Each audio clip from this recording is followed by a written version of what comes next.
Hello class 9th students, आज हम solve करेंगे इवनिंग शिफ्ट का मिड टर्म एग्जामिनेशन 2024-25 का सब्जेक्ट्स मैथमेटिक्स का क्वेश्चन पेपर सॉल्व करना है हमें। उसका सब्जेक्ट कोड है 041। इस क्वेश्चन पेपर को करने से पहले आप इसके जो भी इंस्ट्रक्शंस हैं, सामान्य निर्देश है, उसे आप एक बार जरूर पढ़ना। इसमें बहुत सारी चीजें ऐसी होती हैं जिसे अंदर जो क्वेश्चंस हैं उसमें यूज करना है, जैसे पाई की वैल्यू 22/7 लेना है, तो इस तरह का। और क्वेश्चंस पेपर का पैटर्न क्या है वो भी हमें इससे पता चल जाता है।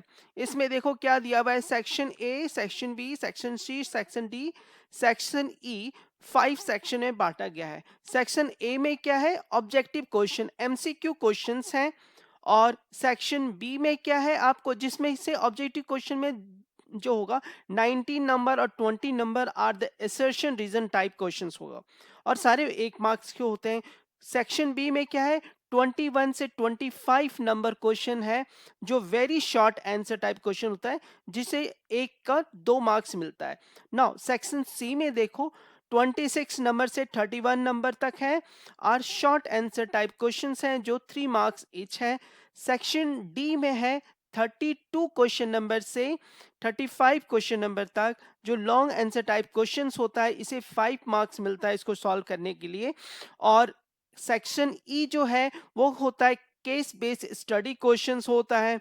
ओके, तो ये क्या है, 36 नंबर क्वेश्चन से 38 नंबर क्वेश्चन तक है, और इसके एक क्वेश्चंस करने पर 4 मार्क्स मिलता है।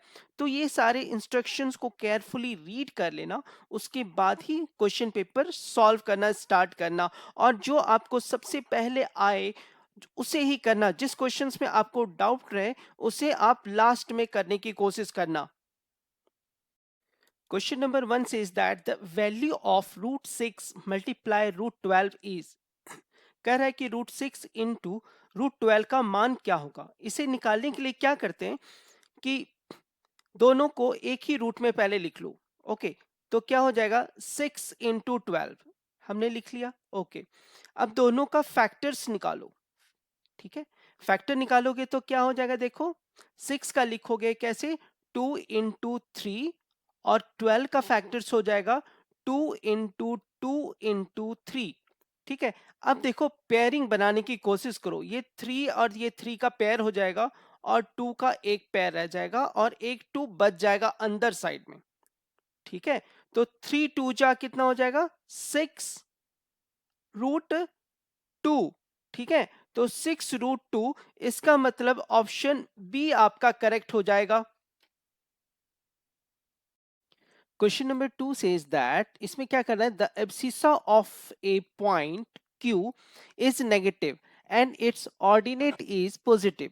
The quadrant in which point Q lies, एक बिंदु क्यू का भुज ऋणात्मक तथा कोटि धनात्मक है, वह चतुर्थांश जिसमें बिंदु क्यू स्थित है वो क्या होगा। देखो उसका क्या कर लेते हैं कि पहले एक्स एक्सिस और वाई एक्सिस ड्रॉ करते हैं। ठीक है, अब क्या है कि इसमें जो ये है first quadrant, second quadrant, third quadrant, और ये हुआ फोर्थ क्वाड्रेंट। अब देखो प्लस किधर होता है और माइनस किधर होता है, ये हमने पहले कर लिया। अब देखो इसमें क्या है कि जो दिया हुआ है एब्सिसा, एब्सिसा जो होता है ना, ये वाला चीज ये होता है एक्स एक्सिस। ठीक है, क्या होगा ये, एक्स एक्सिस, और जो ऑर्डिनेट होता है ना वो होता है वाई एक्सिस। ठीक है, तो क्यू का जो बोल रहा है कि जो है एक्स एक्सिस वाला है वो नेगेटिव है, और वाई एक्सिस जो है वो पॉजिटिव है। तो आप देख लो एक्स एक्सिस नेगेटिव ये वाला पोर्शन होगा, ठीक है, और वाई एक्सिस पॉजिटिव ये इस साइड वाला पोर्शन होगा। इसका मतलब वो सेकेंड क्वाड्रेंट में होगा। दैट मीन्स ऑप्शन आपका यहाँ पे कौन सा सही होगा, बी ऑप्शन। है कि the coordinate of the point at which the graph of linear equation 2x minus 3y is equal to 6 cuts the x-axis, कह रहा है वह बिंदु जिस पर रैखिक समीकरण 2x minus 3y is equal to 6 का आलेख x को कट करता है। तो जब कभी भी x को कट करेगा वो पॉइंट पर आपको x का तो वैल्यू होगा मगर y का वैल्यू हमेशा वहां पे 0 लेना है, ठीक है। तो इस जो इक्वेशंस है ना, इसमें x का वैल्यू ले लो और y का वैल्यू 0 कर दो, तो क्या हो जाएगा 2x minus 3 into 0 is equal to 6। तो लिख सकते हैं 2x is equal to 6, then x is equal to 6/2, 2 3 जा 6, 3, तो हो जाएगा आपको 3,0, यानी डी ऑप्शन आपका करेक्ट है। Question number 4 says that a point has dimension और dimensions। एक बिंदु की कितनी बीमा या बीमाएं होती है, ये देखो 1 डायमेंशनल, 2 डायमेंशनल और 3 डायमेंशनल होता है, लेकिन एक बिंदु है। तो बिंदु हम किसे करते हैं कि जिसकी ना तो लंबाई, लेंथ, विड्थ, कुछ भी हाइट कुछ भी ना हो, उसे कहते हैं पॉइंट, ठीक है। तो इसे जब पॉइंट कहेंगे तो इसका डायमेंशन क्या होगा, इसका डायमेंशन 0 होगा आपको, ठीक है। एक पॉइंट का जो डायमेंशन होता है 0 होगा, दैट मीन्स सी ऑप्शन इसका करेक्ट होगा। क्वेश्चन नंबर 5 देखो, the sum of all angles around a point. एक पॉइंट के चारों तरफ जो एंगल्स होगा उसका सम कितना होगा, ये देखो ऐसे करके पूरा कितना सम होगा इन अराउंड। अराउंड एक बिंदु के जो सम होता है किसी बिंदु के चारों ओर बने सभी कोनों का योग। सपोज करो कि ऐसे ऐसे कोई कोण बना देते हैं, ठीक है, तो सब कोनों का योग कितना हो जाएगा, वो होगा 360 डिग्री, ठीक है। तो इसका मतलब ऑप्शन डी इसका करेक्ट होगा। क्वेश्चन नंबर 6 says that कह रहा है the semi perimeter of an equilateral triangle with side 2a units. देखो ट्राइंगल जो है ना, ट्राइंगल क्या है, ट्राइंगल इस तरह से हो गया ना, उसका जो साइड है ना 2a, 2a और ये भी 2a है। क्या बोल रहा है, भुजा 2a इकाई वाले एक समबाहु यानी तीनों साइड्स बराबर होगा, अर्ध परिमाप ज्ञात करना है। तो परिमाप क्या होता है, उसका बाउंड्री होता है, तो बाउंड्री का अगर सम करोगे ना तो हो जाएगा देखो 2a plus 2a plus 2a, और कह रहा है अर्ध परिमाप यानी सेमी पेरीमीटर मीन्स उसका आधा, तो डिवाइड कर दोगे 2 से, is equal to 6a divide by 2 is equal to 3a। देखो ऑप्शन कौन सा सही होगा, आपको ऑप्शन यहाँ पे मिल जाएगा, ऑप्शन डी इसका करेक्ट आंसर होगा। Question number 7 says that 3x minus 4 when expressed as a linear equation in two variables is written as 3x is equal to 4 को दो चर वाले रैखिक समीकरण के रूप में व्यक्त करने पर निम्न प्रकार लिखा जाता है। तो इसको दो वेरिएबल चाहिए, तो x तो दिया हुआ है, सेकंड वेरिएबल देखो ऑप्शंस में y है, ठीक है। तो दो वेरिएबल आपको x और y के फॉर्म में लिख लेते हैं। तो x और y के फॉर्म में एक जनरल फॉर्मूला था ax plus B Y plus C is equal to 0 ऐसे। तो ये जो 3x है ना इस साइड ले आओ, क्या लिखेंगे देखो 3x इज इक्वल टू 4 है, ठीक है। 3x को राइट हैंड साइड ले आओ, इस साइड 0 हो जाएगा, is equal to -3x plus 4। देखो ये दोनों चीज तो है लेकिन y एब्सेंट है यहाँ पे, तो y को लाने के लिए यहाँ पे क्या कर देते हैं, लिख लो -3x और ये +4 तो है, आपको प्लस y को 0 से मल्टीप्लाई कर दो तो सेम ही होगा, इज इक्वल टू 0। तो ऑप्शन बी जो है ना ये देखो सेटिस्फाई कर रहा है इसको, ठीक है। तो इसका करेक्ट आंसर आपको ऑप्शन बी होगा। Question number 8 says that the angle which is 5 times its supplement is, वह कोण जो अपने समपूरक कोण का 5 गुना है, कौन सा होगा। तो देखो सपोज करो कि यहाँ पे दो चीज मान लेते हैं, सपोज करो, ठीक है। कह रहा है कि दो angle, the angle which is 5 times it's supplement, ठीक है। द एंगल विच इज, तो एंगल जो है जो मान लेते हैं मानो ए है, ठीक है, okay. The angle which is 5 times, एक ए है और एक बी है, सपोज करो, दो मान लेते हैं। तो यहां पे क्या कर रहा है कि the angle which is 5 times है, वो 5 टाइम्स किसका है? तो ए क्या है? A is equal to 5 of b. यहां पे देखो a plus B is equal to supplement में 180 होता है, ठीक है, सप्लीमेंट में 180 होता है। तो a plus B is equal to 180 लिखेंगे। तो a के जगह आप पुट कर दो 5b plus B is equal to 180। तो b आपको निकल जाएगा, कितना हो जाएगा देखो, 5 प्लस 1 6, ये 30। तो b बराबर 30 जैसे ही आएगा, आप a क्या लिखोगे? a is equal to 5b, ठीक है।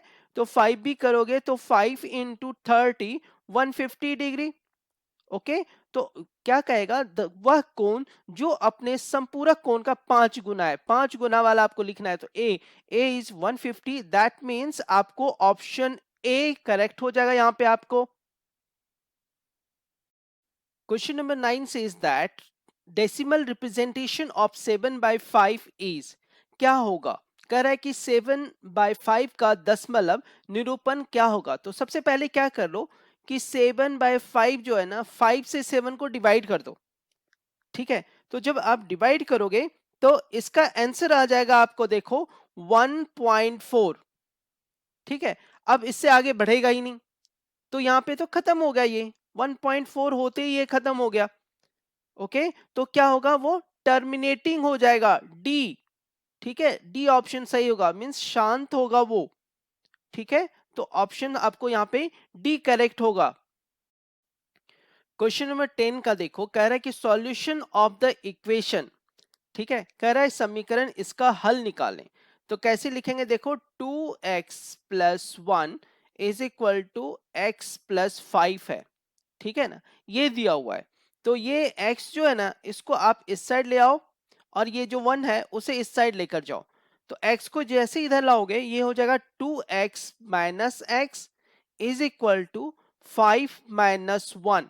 तो 2x में x जाते ही x हो जाएगा और 5 minus 1 is equal to 4। That means आपको ऑप्शन बी इसका करेक्ट आंसर होगा। Question number 11 says that if AB is equal to PQ, BC is equal to QR and AC is equal to PR, then इसे बताना है। तो सबसे पहले क्या कर लेंगे, इसमें क्या करेंगे, सबसे पहले ट्राइंगल ड्रॉ कर लेते हैं, दो ट्राइंगल ड्रॉ कर लेते हैं। अब देखो उसका नाम कैसे रखेंगे वो इंपॉर्टेंट है आपको।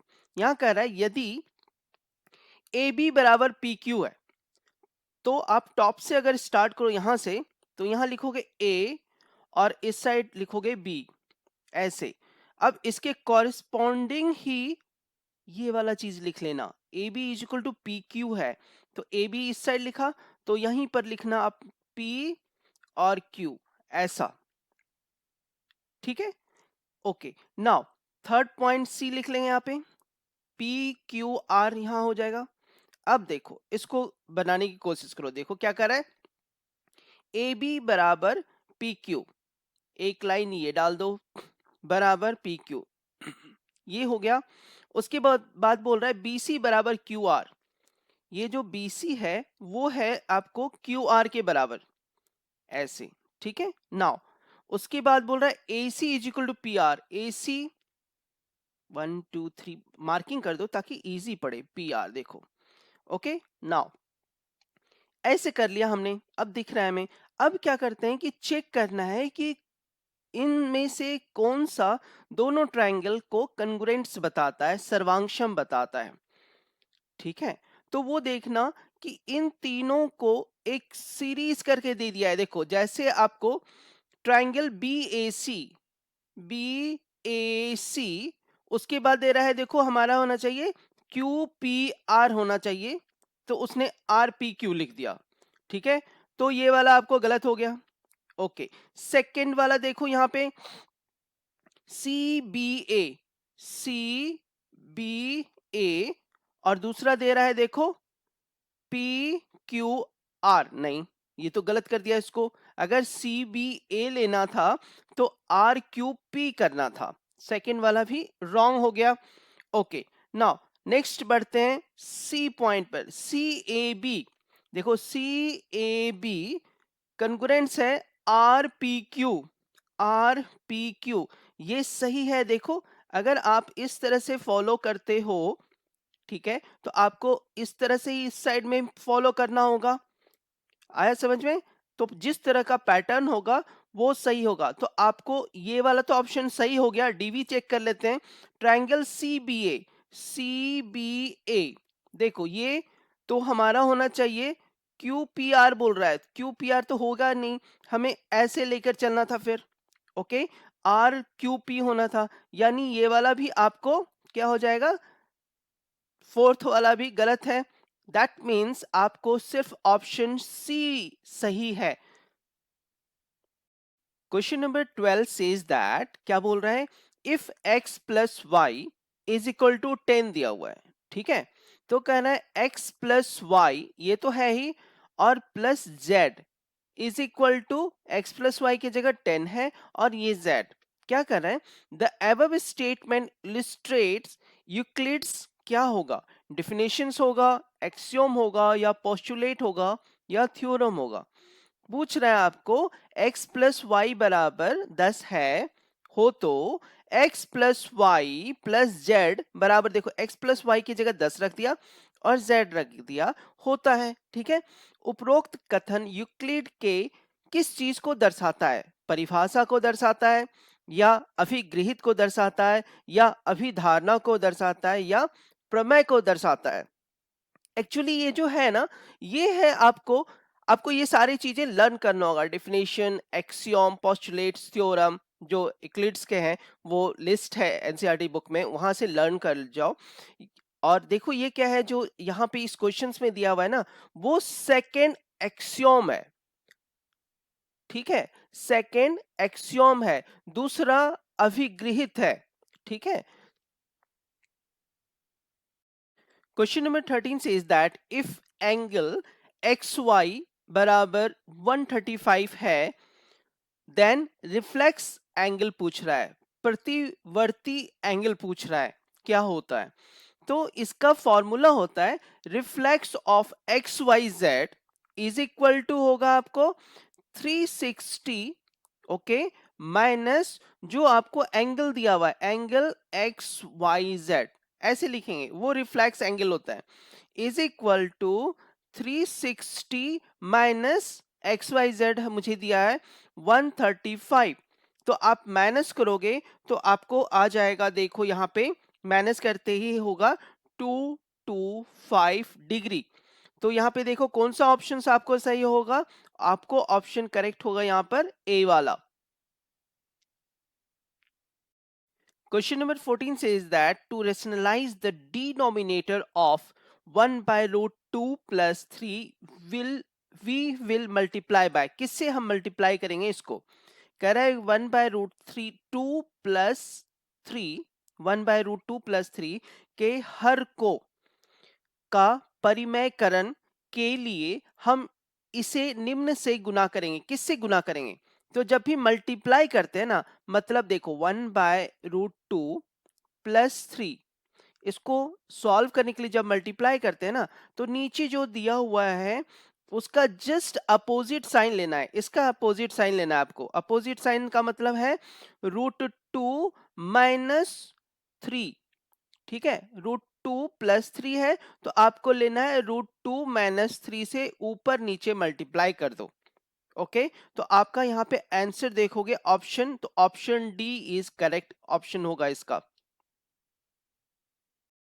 क्वेश्चन नंबर 15 सेज दैट, 15 में पूछ रहा है वो आपसे, the sum of two sides of a triangle is 17 centimetre and its semi perimeter is 15 centimeter. Length of the third side is, क्या पूछ रहा है आपसे यहाँ पे, एक त्रिभुज की दो भुजाओं का योग, ठीक है, दो भुजाओं का योग जो है वो 17 सेंटीमीटर है, तथा इसका अर्ध परिमाप जो है 15 सेंटीमीटर है। तो तीसरी भुजा की लंबाई पूछ रहा है। सपोज करो हम तीनों भुजा मानो, एक ए है, दूसरा बी है और तीसरा सी है, 3 साइड है, ठीक है। तो इसमें देखो क्या कर रहा है, किसी दो भुजाओं का जो योग है, यानी सपोज करो a प्लस बी बराबर 17 सेंटीमीटर है, सपोज करो, ठीक है। उसके बाद कर रहा है अर्ध परिमाप, इसका मतलब सेमी पेरीमीटर बता रहा है। पेरीमीटर कैसे निकालते हैं, पहले ये देख लो। पेरीमीटर क्या होता है, बाउंड्री होता है, तो तीनों का सम, ओके, पेरीमीटर होगा। ए प्लस बी प्लस सी, ये पेरीमीटर हुआ। और सेमी का मतलब होता है 1/2, आधा, अर्ध मतलब आधा करना है, इसको 2 से डिवाइड कर दो, तो ये सेमी पेरीमीटर होगा, इज इक्वल टू 15, ठीक है। अब क्या करेंगे, क्रॉस मल्टीप्लाई होगा, ये इसके साथ मल्टीप्लाई हो जाएगा, तो 15 इंटू 2 30 हो जाएगा। तो कैसे लिखोगे आप देखो, a plus B plus C is equal to 30, ठीक है। अब देखो यहां पे क्या कर देते हैं कि a plus B plus C, देखो a plus B plus C is equal to 30, जिसमें a प्लस बी तो 17 दिया हुआ है, तो a प्लस बी के जगह पर 17 लिख लो, plus c is equal to 30। अब c इज इक्वल टू क्या हो जाएगा, 30 माइनस 17, 30 माइनस 17 करोगे तो आपको आएगा 13 सेंटीमीटर। तो थर्ड साइड का जो लेंथ होगा वो क्या हो जाएगा, 13 सेंटीमीटर। दैट मीन्स आपको ऑप्शन बी करेक्ट होगा इसका।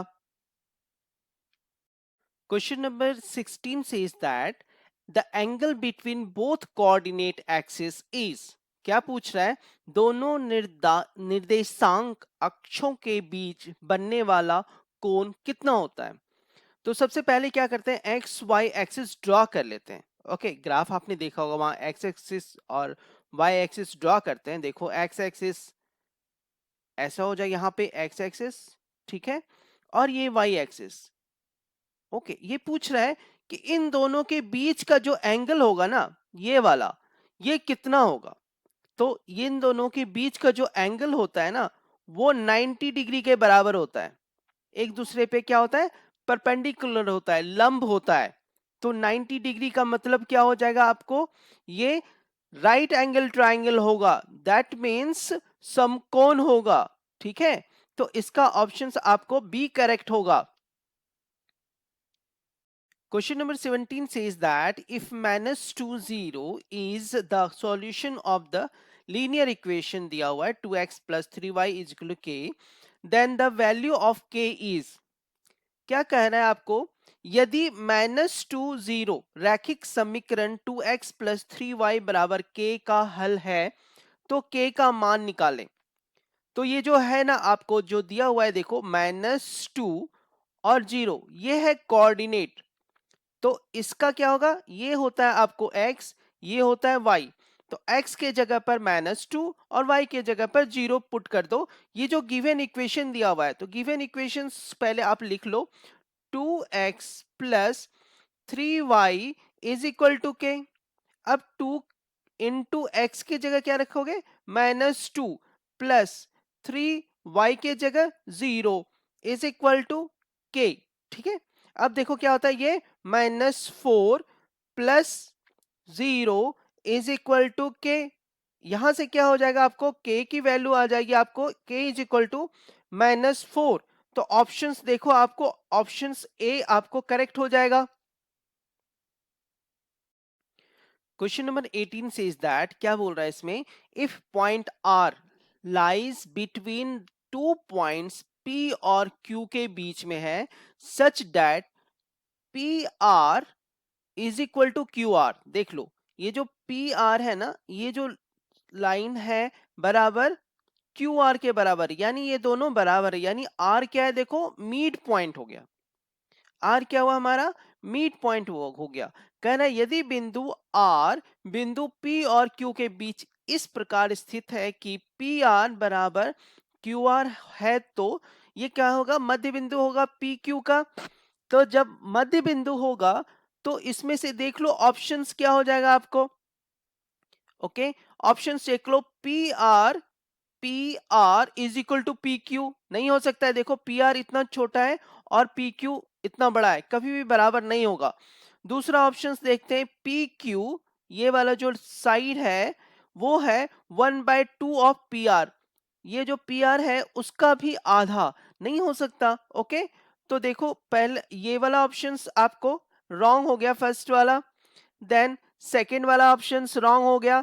थर्ड वाला चेक करते हैं, P R, P R is equal to ये जो पी क्यू है ना उसका 1/3 नहीं, क्योंकि ये तो मिड पॉइंट है यहां पर, तो ये भी नहीं होगा। ओके, तो ये भी कैंसिल हो गया। थर्ड फोर्थ तो कंफर्म अब होगा ही, ऑप्शंस है ही नहीं इसके अलावा।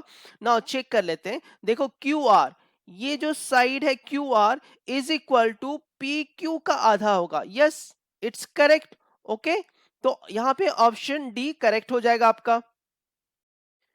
Question number 19 says that assertion the area of an equilateral triangle having side m centimeter is root 3 by 4 meter square centimeter।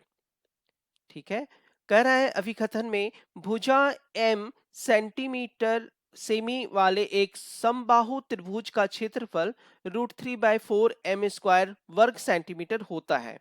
तो ये क्या है, एसर्शन आपका करेक्ट हो गया। ठीक है, अब रीजन चेक करते हैं। The area of an equilateral triangle can not be found using Heron's formula. एक चीज याद रखना है आपको, हीरोन्स फॉर्मूला से कोई भी कैसा भी ट्राइंगल होगा सबका एरिया निकाल सकते हैं। कारण क्या बता रहा है, देखो एक समबाहु त्रिभुज का क्षेत्रफल हीरोन्स के सूत्र से ज्ञात नहीं किया जा सकता। इसका मतलब आपको रीजन जो है वो गलत है। तो एसर्शन सही है और रीजन गलत है, इसका मतलब ऑप्शन आपको सी होगा यहाँ पे।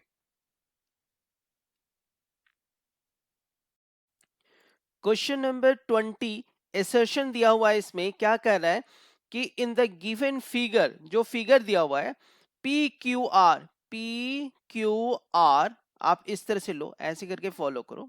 ठीक है, और दूसरा दिया हुआ है जिसमें पी और एम क्यू एन, देखो एम क्यू एन इस तरह से। ठीक है, अब इसमें क्या बोल रहा है आपको कि क्यू आर, ठीक है, Q R is equal to Q N and P Q बराबर क्यू एम। ओके, तो इसका एक चीज और हो सकता है कि अब ये जो होता है वर्टिकली अपोजिट एंगल जो होता है ये भी एक दूसरे को के बराबर होता है। ठीक है, तो ये कर सकते हैं हम। तो यहां पे कौन सा फॉर्मूला लग गया, साइड एंगल साइड वाला फॉर्मूला लगेगा। तो उसका रीजन क्या दे रहा है आपको, देखो कि बाय एस ए एस कंगुरेंसी, मतलब एस ए एस सर्वांगता, सर्व समानता से। ठीक है, तो इसमें क्या कह रहा है कि ट्राइंगल पी क्यू आर और ट्राइंगल एम क्यू एन दोनों कंगुरेंट्स होगा। ठीक है, सही है। तो आपको देखो एसर्शन भी सही है और उसका जो रीजन बता रहा है क्यों कन्ग्रुएंट्स होगा, क्यों सर्वांग सम होगा, वो भी करेक्ट है। दैट मीन्स जो एसर्शन दिया है उसका एक्सप्लेनेशन भी सही से किया है। इसका मतलब ऑप्शन ए होगा इसका। क्वेश्चन नंबर 21 से is that in the given figure, इस फिगर में आपको क्या दे रहा है, देखो कह रहा है कि ए डी बराबर बी सी है, यानी यहां से लेकर यहां तक ए डी, ये वाला पोर्शंस इज इक्वल टू आपको है बीसी के बराबर, यहां से लेकर यहां तक का पोर्शंस। इसको ऐसे समझो आप। ठीक है, अब क्या है, कह रहा है कि show that A B is equal to C D हमें शो करना है। कह रहा है दी गई आकृति में ए डी बराबर बी सी है, तो सिद्ध कीजिए कि ए बी बराबर सी डी होगा। तो इसे लिख लेंगे, पहले जो दिया हुआ है ना उसे आप पहले लिखो, क्या हो जाएगा, देखो A D is equal to B C. ठीक है, अब देखो ए डी को, ए से डी तक की दूरी को लिख सकते हैं A B plus B D is equal to B से सी तक की दूरी, भी बीच में एक पॉइंट है B D plus C D, लिख सकते हैं ये चीज। ओके, अब देखो ये जो BD इस साइड है और ये जो BD इस साइड, दोनों कट हो सकता है इजीली। देयरफॉर क्या लिख सकते हैं, AB is equal to CD। ठीक है, तो इसे ही हमें प्रूफ करना था, देख लो आप, hence it is proved. Question number 22 says that simplify 6 minus root 3 into 2 plus root 3। इसको हल करना है, तो हल करने के लिए क्या लिखते हैं, इसको पहले लिख लेते हैं एक बार। 6 माइनस रूट 3, ठीक है, और इनटू क्या है, 2 प्लस रूट 3। ठीक है, अब क्या करते हैं इसको, कि जब ये हो गया तो कैसे मल्टीप्लाई करना है, दोनों के बीच में मल्टीप्लाई है, तो मल्टीप्लाई कैसे करोगे, इस 6 को पहले आप इस 2 से मल्टीप्लाई करोगे, फिर इस 6 को आप इस रूट 3 से मल्टीप्लाई करोगे। ठीक है, तो पहले ये करते हैं, तो 6 इंटू 2 कितना हो जाएगा आपको देखो, 12 हो गया, देन प्लस 6 रूट 3, देखो हो गया 6 रूट 3।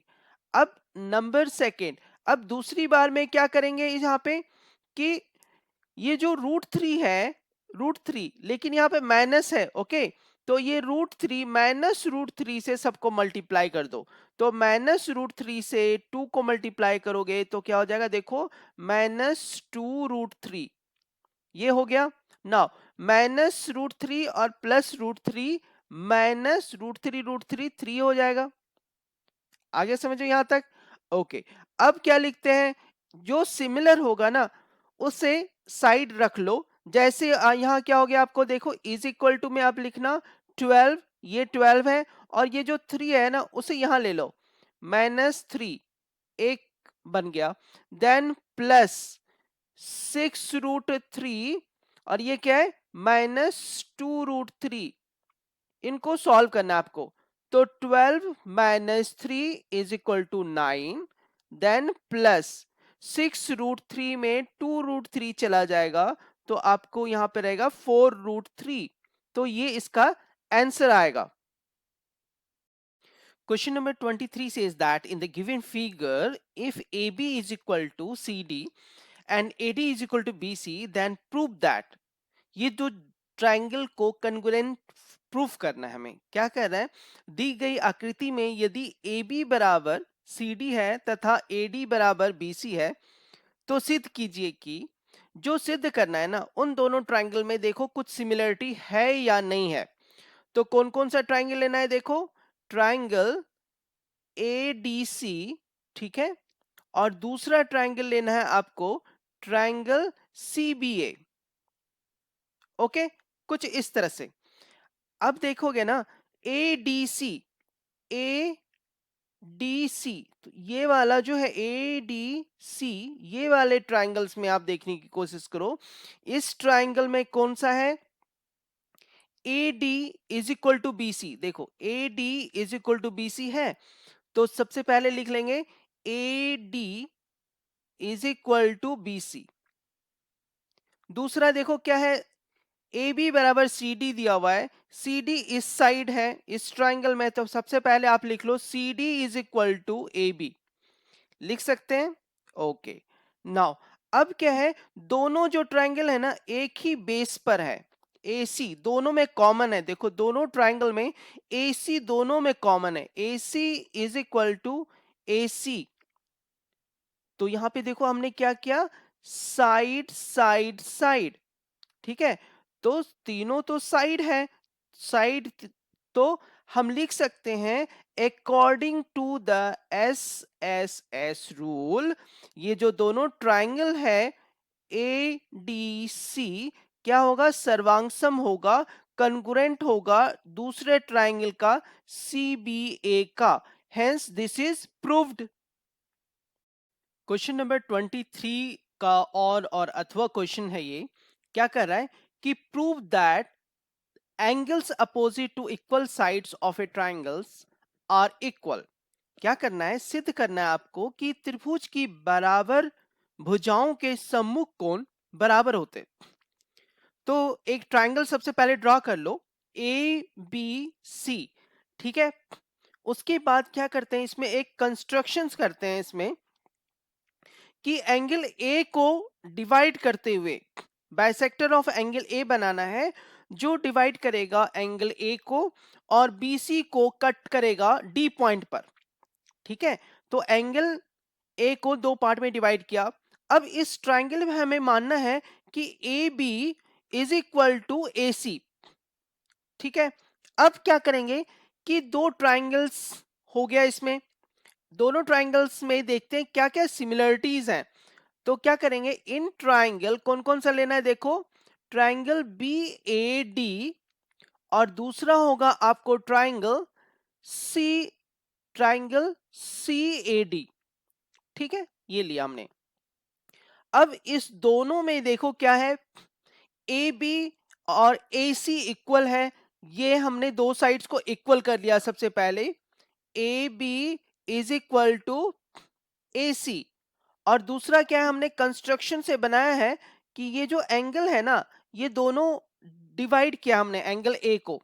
तो कैसे लिख सकते हैं, angle of B A D is equal to angle of C A D. ठीक है, ये हो गया।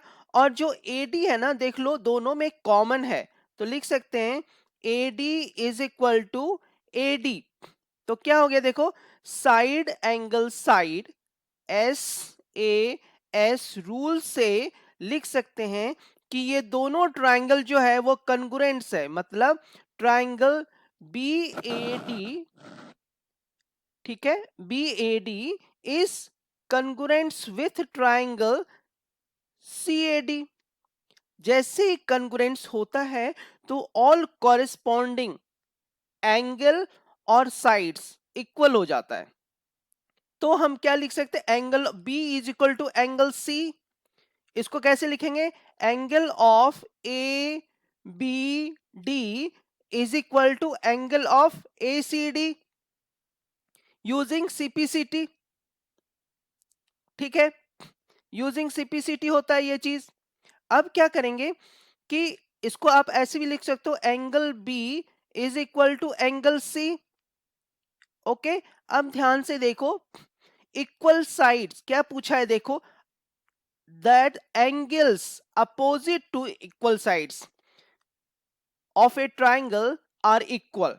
तो ये जो अपोजिट साइड्स, ये जो साइड्स है इसके अपोजिट ये एंगल है और इस साइड के अपोजिट में ये एंगल है। तो जब दोनों साइड्स इक्वल है तो दोनों एंगल्स भी इक्वल ही होगा। ये हो गया, hence this is proved. Question number 24 says that, कह रहा है कि right any two irrational numbers between √2 and √5 के बीच में बताना है आपको। ठीक है, यहां पूछ रहा है आपसे √2 और √5 के बीच कोई दो परिमेय संख्याएं लिखिए। तो सबसे पहले इसका वैल्यूज निकाल लो या वैल्यू याद कर लो, उसे लिखो। √2 इज इक्वल टू होता है आपको 1.414। दूसरा होता है √5 की वैल्यू निकालो, √5 का वैल्यू होता है 2.236। इन दोनों नंबर्स के बीच में कोई ऐसा नंबर लो जिसका पैटर्न बिल्कुल नहीं मैच करना चाहिए। जैसे 1.4 है ना, ठीक है, तो आप ले लो एक नंबर 1.5। ठीक है, अब इसके बाद कुछ ऐसा रखो जो रैकरिंग में हो, मतलब पैटर्न बराबर नहीं हो। जैसे वो एग्जाम्पल से समझाता हूं मैं। 8 लिखा, फिर 5 लिखा और दो बार 8 लिख दो, फिर 5 लिखो, फिर 3 बार 8 लिख दो। तो क्या होता है, अब पैटर्न से बाहर हो गया, तो ये क्या हो जाता है, ये हो जाएगा आपको इरेशनल नंबर्स। ओके, इंड नहीं होना चाहिए। दूसरा, जैसे देखो 2.236 है, इससे थोड़ा सा कम लेना है, तो 2.1, यहां कुछ भी ले लो, 7 ले लो, 6 ले लो, कोई सा 17 लिखा, तो 177, देन 1777। ठीक है, इस तरह से कोई सा नंबर बन सकता है। तो हमारा दो इरेशनल नंबर यानी दो अपरिमेय संख्याएं इस तरह से हो गया √2 और √5 के बीच में। Question number 25 says that the measures of the sides of a triangles are 11 centimeter, 60 centimeter, 61 centimeter. Find the area of the triangle. एक त्रिभुज की भुजाओं का माप 11 सेंटीमीटर है, 60 सेंटीमीटर है और 61 सेंटीमीटर है। त्रिभुज का क्षेत्रफल ज्ञात करो। देखो हीरोन्स फॉर्मूला लगाना है यहाँ पे। तो ए मान लेते हैं 11 है, बी मान लेते हैं आपको 60 है और सी मानते हैं 61 है। तो सबसे पहले क्या निकालते हैं, एस निकालते हैं। ओके, अर्थ परिमाप semi perimeter is S is equal to होता है A plus B plus C by 2। A है आपको 11 plus 60 plus 61 then divide by 2 is equal to 132 by 2 is equal to 66। अब हीरोन्स फॉर्मूला से निकालते हैं कि एरिया कितना होता है।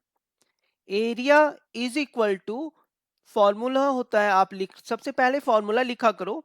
फॉर्मूला में क्या हो जाएगा, देखो S into S minus A, S minus B और एस माइनस सी, ऐसे लिख लिया हमने, is equal to under root of, ठीक है, अंडर रूट में एस निकला है हमारा 66, देन क्या करेंगे 66 में 11 माइनस करो, 66 में 60 माइनस करो, देन 66 में 61 माइनस करो, ऐसा is equal to under root of, क्या हो जाएगा देखो 66 मल्टीप्लाई 66 में जब 11 माइनस करोगे होगा 55 मल्टीप्लाई 66 में 60 माइनस करोगे 6 मल्टीप्लाई 66 में 61 माइनस करोगे 5 इज इक्वल टू, अब क्या करते हैं इसका फैक्टर्स लिख देते हैं सबका। 66 कैसे लिखेंगे, 6 इंटू 11 मल्टीप्लाई 55 को 5 इंटू 11 और 6 इंटू 5 लिख लो। अब देखो जो जो पेयरिंग है ना उसे बाहर निकाल लो। 6 का देखो पेयर है, मल्टीप्लाई 5 पेयर में है और 11 पेयर में है, इन तीनों को आप मल्टीप्लाई कर दो। इन तीनों को मल्टीप्लाई करोगे 330 किसमें देखो सेंटीमीटर में, तो सेंटीमीटर का स्क्वायर, ये आपको एरिया निकल जाएगा 330 सेंटीमीटर का square. Question number 26 is that represent root 3 on number line, जिसमें क्या कर रहा है कि रूट 3 को संख्या रेखा पर निरूपित कीजिए। ये कंस्ट्रक्शन वर्क है, इसमें हमें कुछ बनाना होगा यूजिंग कंपास। ओके, एक लाइन खींच लो। एक लाइन खींचने के बाद क्या करना, उस एक कोई पॉइंट ले लो आप, उस पॉइंट पर 90 डिग्री हमें बनाना है। यूजिंग कंपास क्या करते हैं, एक इस तरह से कट लगाते हैं, ठीक है। फिर उसके बाद यहाँ पे कंपास रख के एक कट यहाँ होगा और एक कट यहाँ होगा, फिर ये कंपास लगा के आप एक कट यहाँ करो, फिर इससे कट के ये एक कट बन जाएगा यहाँ पे। अब इस जगह पे क्या करेंगे, इन दोनों पॉइंट को मिला के एक लाइन खींच दो, ठीक है। तो ये आपको यहाँ पे 90 डिग्री का एंगल बन जाएगा। इसके बाद क्या करते हैं, यूजिंग स्केल, स्केल से आपको क्या करना है, वन यूनिट, कुछ भी 1 सेंटीमीटर जितना यूनिट है वो यूनिट आप लेकर उसे वहां पे कट कर दो। ओके, तो यहां पे हमने कट कर दिया 1 यूनिट, और सेम 1 यूनिट आप हॉरिजॉन्टल में कट कर दो यहां पे, सपोज 1 यूनिट यहां पे। अब दोनों पॉइंट्स को ज्वाइन कर दो यहां पे देखो क्या होगा, यूजिंग पाइथागोरस थ्योरम, यहां पे 90 डिग्री आपको एंगल बन रहा है यहां पे, ठीक है। यूजिंग पाइथागोरस थ्योरम देखो ये 1 यूनिट है और ये 1 यूनिट है, ठीक है। तो पाइथागोरस थ्योरम में हम जानते हैं कि हाइपोटेनस इज इक्वल टू होता है under root of perpendicular square by base का स्क्वायर प्लस, तो is equal to under root of 2 आ जाएगा यहाँ पे, ठीक है। इसे लिख सकते हैं is equal to under root of 2, हो गया। नाउ ये हमारा रूट 2 का वैल्यू आ गया। ये नंबर लाइन है, आपको इस नंबर लाइन पे बनाने बोला है। तो क्या करेंगे, कंपास से लेकर इस जगह से लेकर, ओके, उस जगह से लेकर एक लाइन जो है, इस लाइन को हम क्या करेंगे, मेजर कर लेंगे यूजिंग कंपास। क्या लेंथ है, ये एक्चुअली क्या है, ये लेंथ है √2 के बराबर, ठीक है, √2 के बराबर ये लेंथ है। तो क्या करेंगे उसके बाद, नंबर लाइन पर कोई दूसरा पॉइंट ले लो आप, ठीक है, एक पॉइंट यहां पर ले लो नंबर लाइन पे। अब ये लेने के बाद क्या करोगे आप, यहां पर 90 डिग्री एंगल बनाओगे, ठीक है, 90 डिग्री एंगल बनाओ, फिर यहां पे कट करो, यहां पे, फिर इस जगह से रखकर यहां और यहां कट होगा। अब उसके बाद इस दोनों पॉइंट को मिला दो, तो यहां पे आपको 90 डिग्री एंगल बन जाएगा ये। 90 डिग्री बनने के बाद क्या करोगे कि जो हमने यहां पे मेजर लिया था √2 का, ओके, स्केल से ले लो मेजर या कंपास से ले लो मेजर, उस मेजर को आप यहां पर मेजर करके कट कर देना, ये हो गया आपको √2, ठीक है। तो ये जो लेंथ है ये √2 के बराबर हमने कर लिया यहां पे, √2 यूनिट। नाउ अब क्या करेंगे कि रूट √2 हो गया, अब यहां पे 1 यूनिट का एक कट लगा दो यहां पे बेस में, ठीक है, देखो बेस में क्या करोगे, 1 यूनिट का कट लगाओगे। अब इन दोनों पॉइंट्स को ज्वाइन कर दो, इन दोनों पॉइंट्स को आप ज्वाइन कर दो यहां पे, ठीक है। जब इन दोनों पॉइंट्स को आप ज्वाइन करोगे, ठीक है, तो ये क्या हो जाएगा, ये √3 के बराबर हो जाता है। देखो उसे सॉल्व करके मैं बताता हूं, ये √3 के बराबर हो जाता है, कैसे, देखो यहां पे दूसरा निकाल लो, h dash is equal to under root 2 का स्क्वायर, ठीक है, +1 का square is equal to under root 2 +1 is equal to under root of 3, निकल गया। अब क्या करेंगे, इस पॉइंट से लेकर इस पॉइंट तक का जो लेंथ होगा ना, जो भी लेंथ होगा उसे हमें नंबर लाइन पे शो करना है। तो आप क्या करना, एक पॉइंट ले लेना, सपोज करो इस जगह पे एक पॉइंट ले लिया हमने,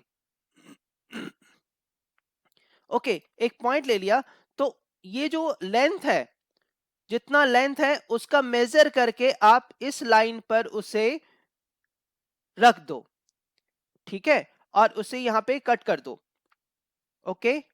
तो ये हमने यहाँ पे एक कट कर दिया, यहाँ पर हो गया √3 के लेंथ का हमने कट किया।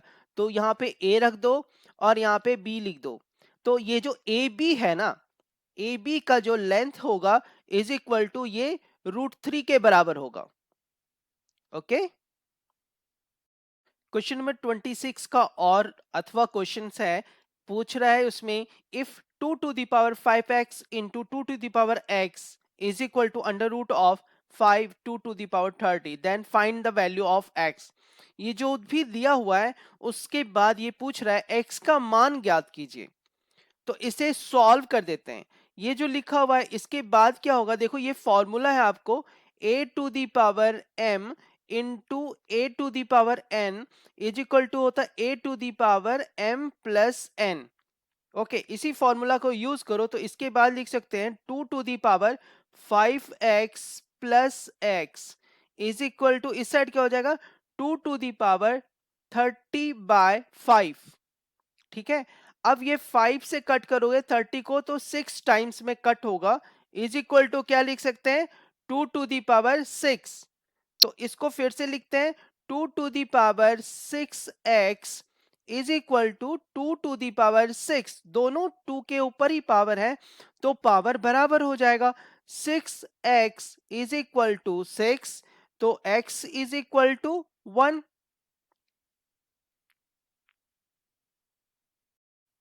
Question number 27 says that if the point 3 comma 3 lies on the graph of the equation 5y is equal to ax plus 6, then find the value of a. Also find one more solution of this equation. यदि बिंदु 3,3 समीकरण 5y is equal to ax plus 6 के आलेख पर स्थित है तो a का मान ज्ञात कीजिए। इस समीकरण का एक अन्य हल भी ज्ञात करें। तो इसको सॉल्व करने के लिए देखो जो पॉइंट दिया है ना, पॉइंट दिया है 3,3, इसका मतलब क्या हो रहा है कि x का वैल्यू आपको 3 पुट करना है और y का वैल्यू भी 3 पुट करना है। जो गिवन इक्वेशन दिया हुआ है देखो 5y, ठीक है, 5y is equal to ax plus 6। इसमें आप वैल्यू पुट कर दो, तो 5 इंटू 3y के जगह और a इंटू 3x के जगह प्लस 6। तो 5 इंटू 3 हो जाएगा आपको 15, ये 6 को इस साइड ले आओ, minus 6 is equal to 3a। तो 15 में 6 जाएगा, 9 इज इक्वल टू 3a। यहां से a लिख सकते हो, a is equal to 9/3 is equal to 3। तो a का वैल्यू कितना आ गया आपको? 3। तो a का वैल्यू जैसे ही आपको 3 आया ना, तो ये जो इक्वेशंस है इसे हम किस तरह से लिख सकते हैं? अब जब a का वैल्यू पता चल गया है तो आप लिखोगे 5y is equal to 3x plus 6। अब क्या करते हैं कि दूसरा सॉल्यूशन बोल रहा है कि इसका एक और सॉल्यूशन बनाओ। तो अगर हम इफ x बराबर 8 रख लेते हैं, 8 रख लेते हैं, तो क्या होगा? देखो 5y is equal to 3 into 8 plus 6।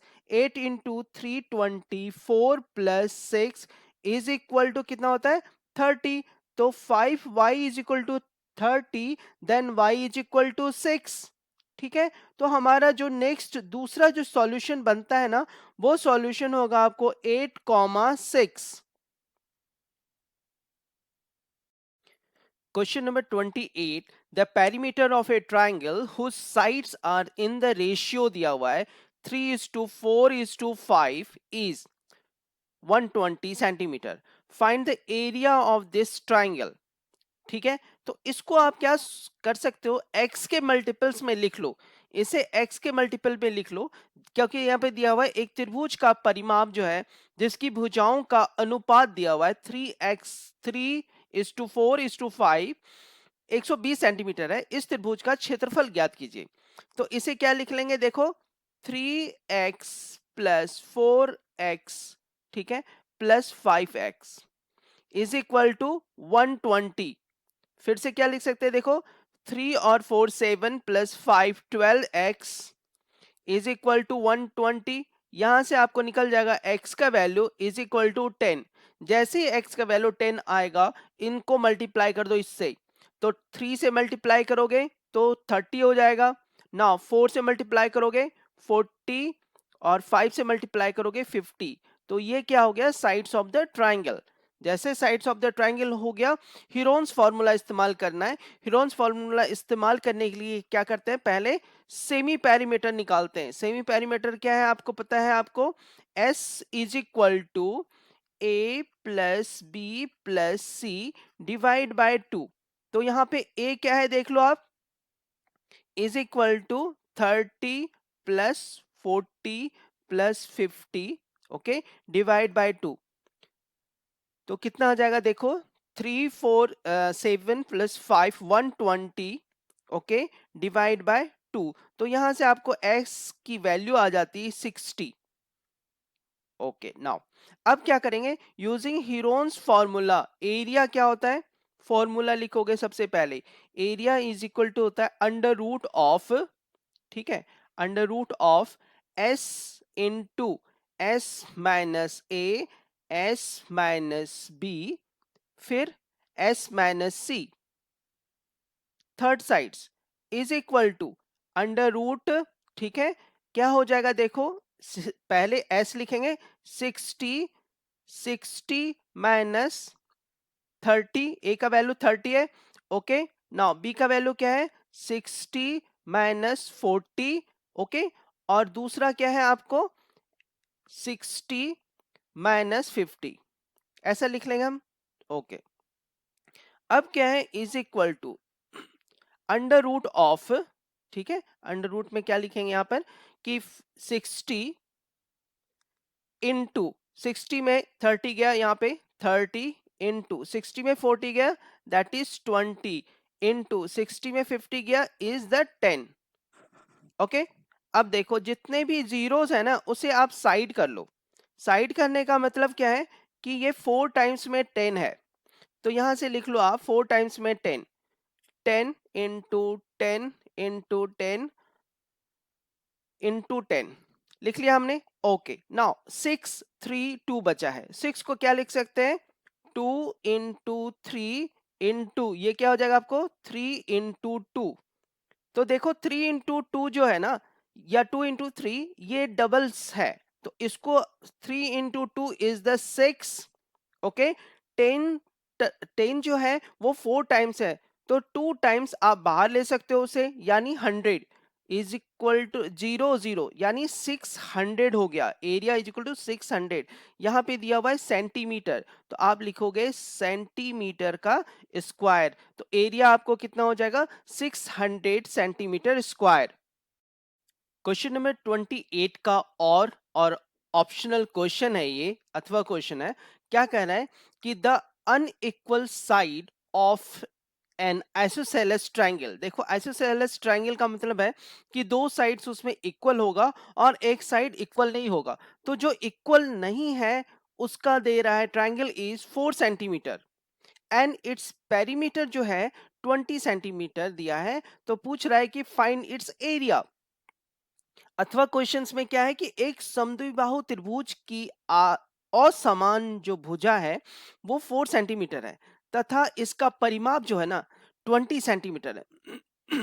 इसका क्षेत्रफल जो है उसका ज्ञात करना है, हमें क्षेत्रफल ज्ञात करना है। तो इसको ऐसे ले लेते हैं, देखो जो इक्वल, देखो आइसोसेलेस ट्रायंगल है, समद्विबाहु त्रिभुज है जिसमें दो भुजा बराबर है। तो सपोज करो दो साइड्स जो है ना वो आपको, एक साइड ए है तो दूसरा साइड भी ए है, और थर्ड साइड जो है वो दिया हुआ है वो 4 सेंटीमीटर, 4 सेंटीमीटर है, ठीक है। और इसका पेरीमीटर, पेरीमीटर क्या होता है, तीनों साइड का सम होता है पेरीमीटर। तीनों साइड का सम मतलब a+a+4 इज इक्वल टू 20, ठीक है। ओके, अब क्या हो जाएगा, देखो 2a is equal to 20 - 4 16।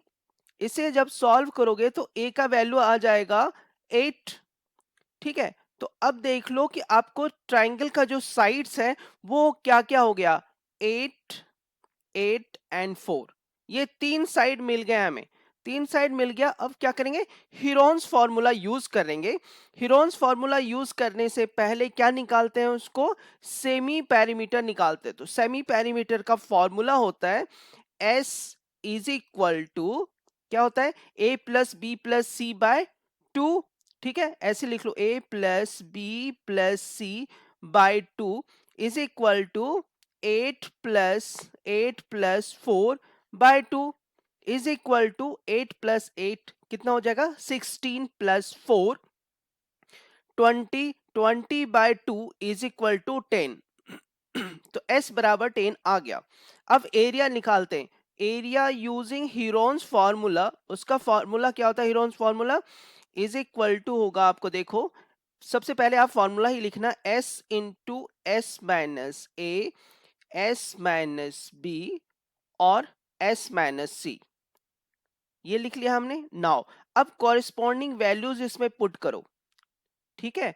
Corresponding values क्या हो जाएगा, देखो S की जगह पे 10, 10 माइनस 8, देन 10 माइनस 8, ओके, और 10 माइनस 4, इस तरह से हो गया। Now is equal to under root में क्या है, देखो 10 into multiply 10 minus 8 is 2, multiply 10 minus 8 2, multiply 10 minus 4, कितना हो जाएगा 10 माइनस 4 6, लिख सकते हैं ऐसे। नाउ अब क्या करते हैं, इसका फैक्टर्स लिख लो। स्क्वायर रूट सॉल्व करने का इजी तरीका है फैक्टर्स। देखो इसका क्या हो जाएगा, 10 को लिख सकते हैं 5 इंटू 2, बाद में ये दो बार 2 है, 2 इंटू 2, और 6 को कैसे लिख सकते हैं 2 इंटू 3। अब देखो किसका किसका पेयर हुआ, ये एक पेयर और ये एक पेयर, तो एक पेयर के बदले में 2 आया और 2 2 2 जा 4, और जो बच गया उसको अंदर रख देंगे, तो कितना हो जाएगा, देखो 4√15। और कौन सा यूनिट है, देखो सेंटीमीटर है, तो सेंटीमीटर दिया हुआ है तो हम लोग लिखेंगे यहाँ पे सेंटीमीटर स्क्वायर। ओके, तो एरिया हो गया 4√15 centimetre square. Question number 29 says that, कह रहा है कि सिंप्लीफाई, सरल कीजिए। ये इक्वेशंस दिया हुआ है, तो ये इक्वेशंस आपको इजी है। देखो क्या करेंगे, इज इक्वल टू, इसमें क्या करेंगे, एलसीएम ले लेते हैं। ठीक है, नीचे वाले पार्ट का एलसीएम ले लेते हैं। तो नीचे वाले पार्ट का एलसीएम लोगे, दोनों डिफरेंट हो तो मल्टीप्लाई हो जाएगा। कैसे, देखो √5 माइनस √3, मल्टीप्लाई किससे करोगे आप, देखो √5 प्लस √3 हो गया ये। अब ऊपर क्या हो जाएगा, ये स्क्वायर हो जाएगा आपको, √5 प्लस √3 का स्क्वायर, देन प्लस √5 माइनस √3 का स्क्वायर, लिख सकते हैं ऐसे। नाउ अब दूसरे बार में क्या लिखेंगे, डिनोमिनेटर में देखो क्या हो जाता है आपको, a माइनस बी और a plus B is equal to A square minus B square होता है। तो कैसे लिखेंगे, √5 का स्क्वायर, ओके, माइनस √3 का स्क्वायर, ओके। अब ऊपर साइड क्या हो जाएगा, a प्लस बी का होल स्क्वायर का फॉर्मूला लगा दो। तो इसको लिखोगे आप √5 का square, then plus 2√5, then √3 plus √3 का स्क्वायर, ऐसे। ठीक है, देन प्लस, अब ये दूसरा वाला टर्म क्या हो जाता है आपको, दूसरा वाला टर्म होता है a माइनस बी का होल स्क्वायर। तो आप a माइनस बी का होल स्क्वायर लिखोगे यहाँ पे, तो वो हो जाएगा आपको √5 का whole square a square, then minus, यहाँ पे लिखोगे माइनस 2√5 √3 प्लस √3 का होल स्क्वायर, ऐसे होता है। अब देखो 2√5 √3 और 2√5 √3 प्लस और माइनस होने की वजह से कट जाएगा। अब इसे सॉल्व करो, इज इक्वल टू, ऊपर साइड में क्या हो जाएगा, देखो ये 5 प्लस ये √3 के बाद यहाँ पे 3, देन प्लस अगेन √3 का स्क्वायर 5, ओके, और √5 का स्क्वायर 5 और √3 का स्क्वायर 3 लिख लेंगे। नाउ डिनोमिनेटर में देखो क्या लिखेंगे, √5 का स्क्वायर 5 माइनस √3 का स्क्वायर 3, ओके। अब इसे सॉल्व करो तो कितना आएगा, देखो सॉल्व करोगे तो होगा 5 प्लस 3 8, 8 और 8 16, 16 डिवाइड बाय 5 में 3 गया 2 is equal to 8, okay. Question number 30 says that, क्या कर रहा है कि in which quadrant does the point -3 7 lies if we draw PM and PN as perpendicular from this point to x-axis and y-axis respectively, then write the coordinate of the point M and N। क्या कर रहा है कि इसमें क्या करेंगे, सबसे पहले एक्स एक्सिस और वाई एक्सिस ड्रॉ कर लेते हैं। ठीक है, कुछ इस तरह से हो जाएगा, ओके। उसके बाद क्या कर रहा है, बिंदु -3 7 किस चतुर्थांश में स्थित है, यदि इस बिंदु से x अक्ष व y अक्ष पर क्रमशः pm व pn लंब डाले जाए तो बिंदु m व बिंदु n के निर्देशांक लिखिए। तो क्या करते हैं कि p पॉइंट जो है -3 7 जो होगा वो किस में होगा, सेकेंड क्वाड्रेंट में होगा। ठीक है, तो उसको इस तरह से बना लेंगे। उसके बाद क्या करेंगे कि P पॉइंट से एक परपेंडिकुलर खींचेंगे, लंब खींचेंगे एक्स एक्सिस पर, और एक परपेंडिकुलर खींचेंगे वाई एक्सिस पर। तो एक्स एक्सिस पे जो लंब है वो है PM, ओके, और वाई एक्सिस पे जो लंब है वो है PN। ठीक है, और ओरिजिन को 0 0 मान लेते हैं, ओ पॉइंट मान लेते हैं सपोज। तो यहां से क्या क्या पूछा गया है आपसे, ये पूछा है, पहला क्वेश्चन पूछा है कि in which quadrant does the point lies. तो होता है, देखो इस यहां से होगा फर्स्ट क्वाड्रेंट, यहां पे होगा सेकंड क्वाड्रेंट, ये आपको थर्ड क्वाड्रेंट, ठीक है, और ये आपको फोर्थ क्वाड्रेंट, कुछ इस तरह से होता है। तो कहां पे पी लाई कर गया, देख लो आप, ये लाई कर रहा है आपको सेकेंड क्वाड्रेंट में। ठीक है, उसके बाद कह रहा है कि एम और एन का पॉइंट्स निकालो। तो एम का जो पॉइंट हो जाएगा ना, एक्स एक्सिस पर है, तो एक्स एक्सिस पे क्या होता है कि y की वैल्यू 0 होती है, तो m का पॉइंट क्या हो जाएगा, देखो m का पॉइंट हो जाएगा आपको -3,0। ठीक है, फिर n का कोऑर्डिनेट क्या हो जाएगा, n का पॉइंट हो जाएगा, n है y एक्सिस पे, तो y एक्सिस पर x की वैल्यू 0 हो जाती है, तो कैसे लिखेंगे 0,7। Question number 31 says that express 0.163 जिसके ऊपर 63 के ऊपर बार लगा हुआ है, मीन्स रैकरिंग होगा, in the form of p by q where p and q are integers and q is not equal to 0। Same चीज है, देखो को p by q में व्यक्त कीजिए जहां p और q पूर्णांक है। इसको कैसे करेंगे, देखो सबसे पहले क्या करते हैं, मान लेते हैं उसको। ठीक है, लेट x बराबर x इज इक्वल टू 0.163 के ऊपर बार, ऐसे। ठीक है, इसे आप 1 मान लो, फर्स्ट इक्वेशन। ओके, अब क्या करते हैं,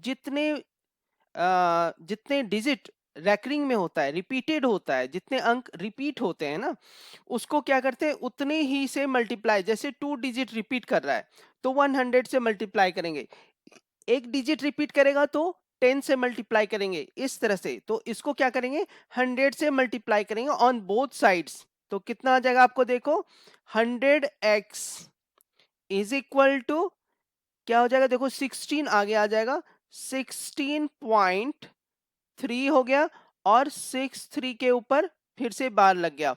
ओके, तो इसे आप एज्यूम कर लो, इसे 2, तो दो इक्वेशंस हमारे पास मिल जाता है। तो इन दोनों इक्वेशंस को लेकर हमें क्या करना है, सेकेंड इक्वेशन, ठीक है, second equation minus first equation करना है। तो सेकेंड इक्वेशन माइनस फर्स्ट, तो सेकेंड को पहले लिख लो, इज इक्वल टू 16.363 के ऊपर बार। ओके, और इसके नीचे x इज इक्वल टू 0.163 के ऊपर बार। अब इन दोनों को क्या करना है, आपको माइनस करना है। तो जैसे ही ये माइनस करोगे ना, 100 में 100x में 1x जाएगा, तो इस साइड हो जाएगा देखो 99x इज इक्वल टू, इस साइड करोगे तो क्या हो जाएगा, देखो 0 है तो इस साइड 16.3 में 1 गया 2, और ये 63 तो कट ही जाएगा, इस तरह से लिखेंगे। ठीक है, अब क्या करते हैं, ये होने के बाद यहां से आप लिखो x इज इक्वल टू क्या हो जाएगा, देखो x इज इक्वल टू हो जाएगा 16.2 डिवाइड बाय 99।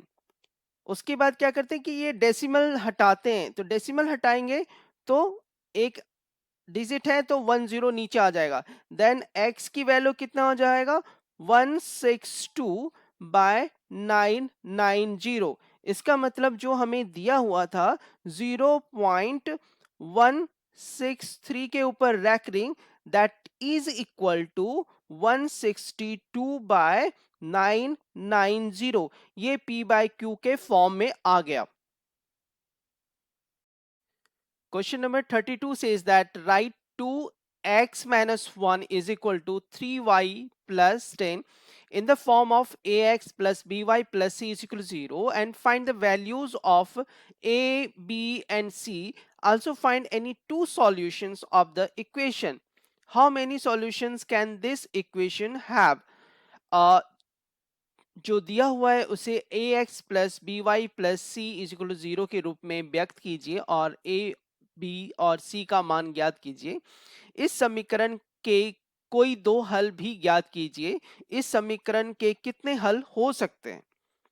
अब इसे सॉल्व करते हैं। ठीक है, तो इसे सॉल्व करने के लिए क्या करते हैं, जो दिया हुआ है, देखो दिया हुआ है 2 into X minus 1 is equal to 3y plus 10, इसे सबको एक साइड लेकर आना है आपको। तो क्या हो जाएगा, देखो 2x minus 2 is equal to 3y plus 10, सबको लेफ्ट हैंड साइड ले आओ। तो क्या हो जाएगा, देखो 2x माइनस 3y, ठीक है, 2x माइनस 3y, फिर -2 माइनस 10 इज इक्वल टू 0, लिख सकते हैं। ठीक है, अब देखो क्या लिखेंगे, 2x minus 3y minus 12 is equal to 0। देखो ये इक्वेशंस आ गया हमारे पास, ये स्टैंडर्ड इक्वेशन हो गया 2x minus 3y minus 12 is equal to 0। अब इसको कंपेयर करते हैं आप इससे, ax plus B Y plus C is equal to 0 से। तो जब आप इसको साथ कंपेयर करोगे ना, तो आप देखोगे a इज इक्वल टू क्या हो जाएगा, a इज इक्वल टू 2, ठीक है, then b is equal to minus 3 and c is equal to minus 12, ठीक है। तो यहां से आपको a b और c निकल जाता है। तो ये जब निकल गया तो उसके बाद ये बोल रहा है कि आपको दो सॉल्यूशंस और बनाने हैं इसके, ठीक है। तो दो सॉल्यूशंस इसका बनाते हैं। दो सॉल्यूशंस कैसे हो जाएगा आपको यहाँ पे कि x की किसी वैल्यू के लिए y का वैल्यू क्या होगा वो चीज पूछ रहा है। तो ये जो इक्वेशंस आया था हमारे पास, इसे फिर से लिखते हैं। कैसे लिखोगे, आपको इसे लिखेंगे y के फॉर्म में लिखेंगे। तो y के फॉर्म में कैसे हो जाएगा, आप देखो 2x minus 12 is equal to 3y, minus 3y को उस साइड ले जाएंगे 3y हो जाएगा, देन ये 3 नीचे आ जाएगा मल्टीप्लाई से डिवाइड, तो y इज इक्वल टू क्या हो जाएगा, देखो y is equal to 2x minus 12 by 3। ये इक्वेशन आ गया आपको यहाँ पे। अब क्या करना है, इसका दो सॉल्यूशन बनाना है। तो दो सॉल्यूशंस के लिए पहला मान लेते हैं, suppose x is equal to 2 मानते हैं। x इज इक्वल टू 2 होगा तो y की वैल्यू क्या हो जाएगा, देखो 2 इंटू 2 माइनस 12 बाय 3 होता है, ठीक है। तो 2 इंटू 2, आप 2 टू जा 4, 4 में 12 गया 8 बाय 3 हो जाएगा। ये कट नहीं होगा, ठीक है।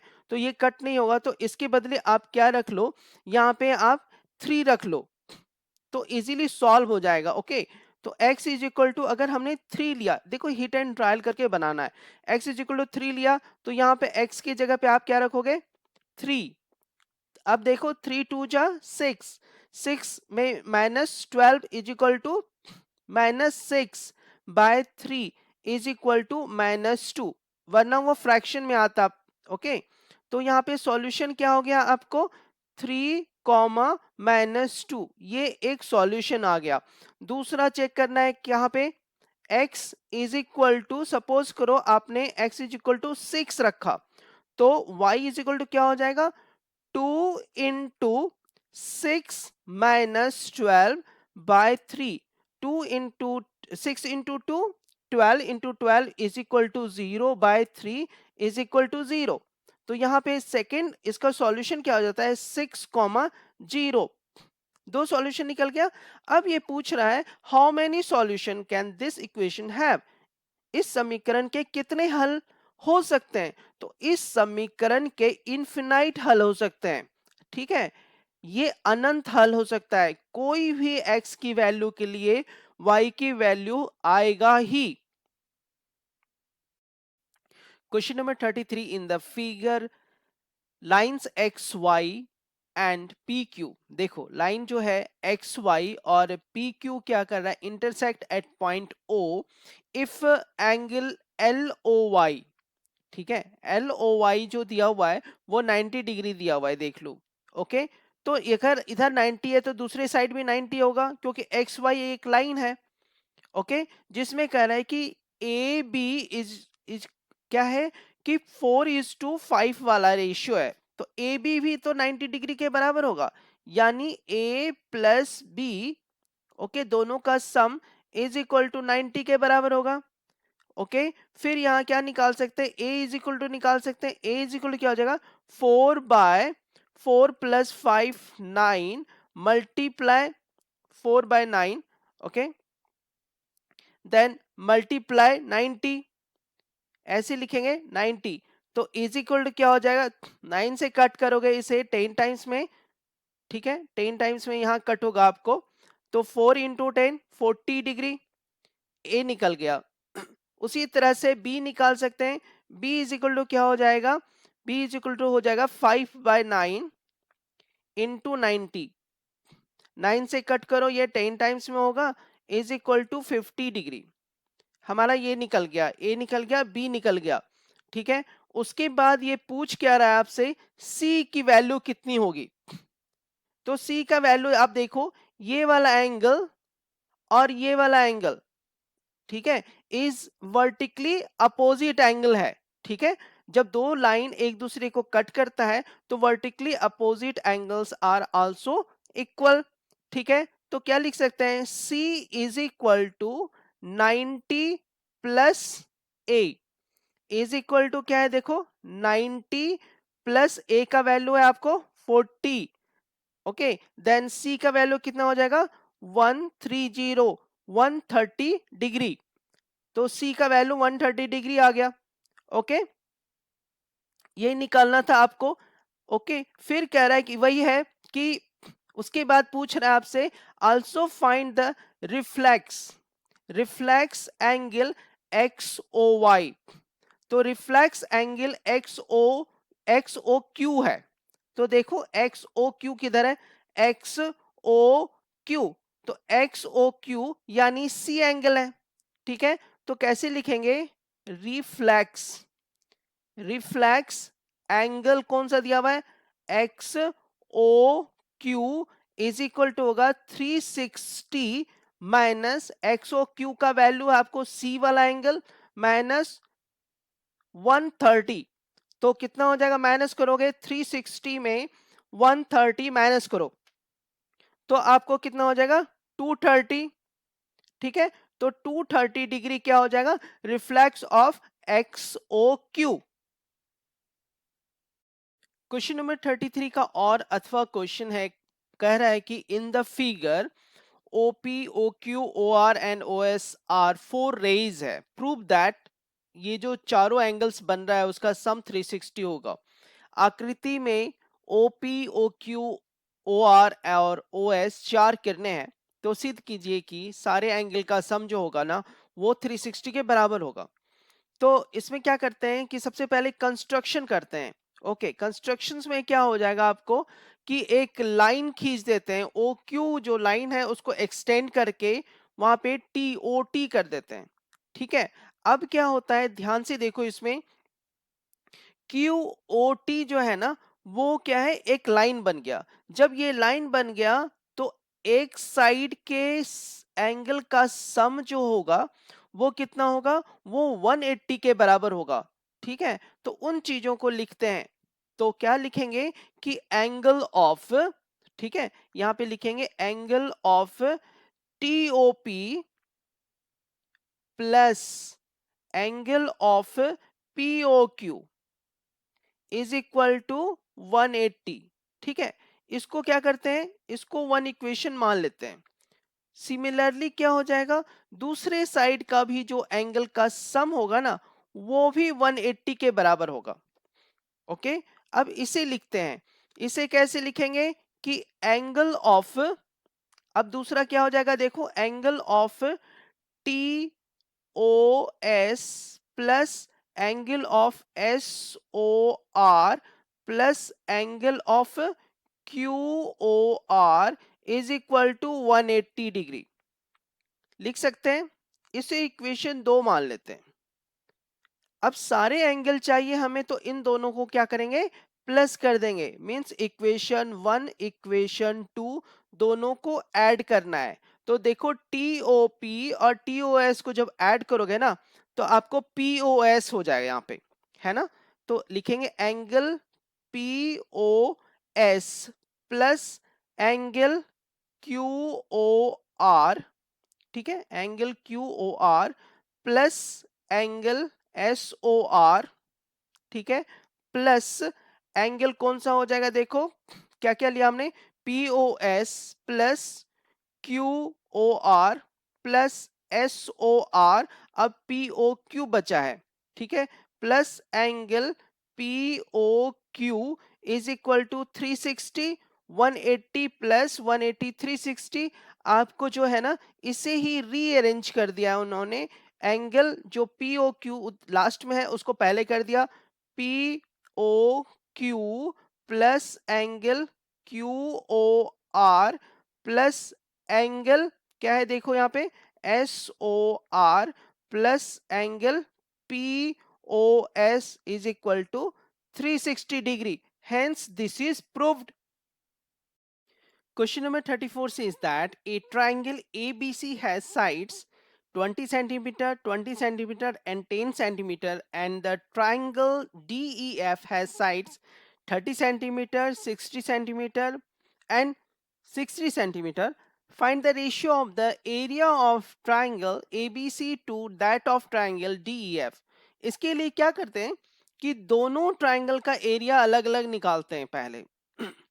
ठीक है, इसमें क्या कर रहा है आपको देख लो, यहाँ पे कह रहा है कि एक त्रिभुज ABC की भुजा, तो सपोज करो एक साइड हम ले लेते हैं त्रिभुज कौन सा ABC और इस साइड ले लेते हैं ट्राइंगल DEF। ठीक है, अब दोनों का जो है ना साइड्स लिखते हैं, दोनों का साइड्स क्या ABC में क्या है साइड्स आपको 20 20 और 10 और DEF में साइज क्या है इसका इधर है आपको 30 60 और 60 सेंटीमीटर। ठीक है, तो दोनों साइड्स में सबसे पहले क्या निकालते हैं हीरोन्स फॉर्मूला यूज करेंगे।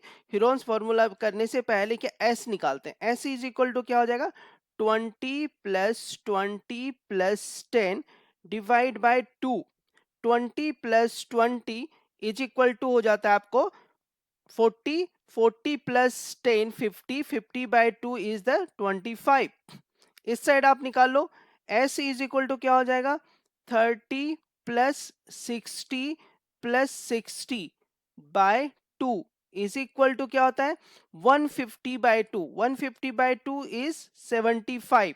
तो दोनों साइड S निकल गया। अब क्या करते हैं हीरोन्स फॉर्मूला से एरिया निकालते हैं, तो लिख लो आप एरिया ऑफ ट्राइंगल ABC ऐसे इज इक्वल टू क्या हो जाएगा देखो under root of S into formula जरूर लिखना S into S minus A S minus B और क्या हो जाएगा S माइनस C।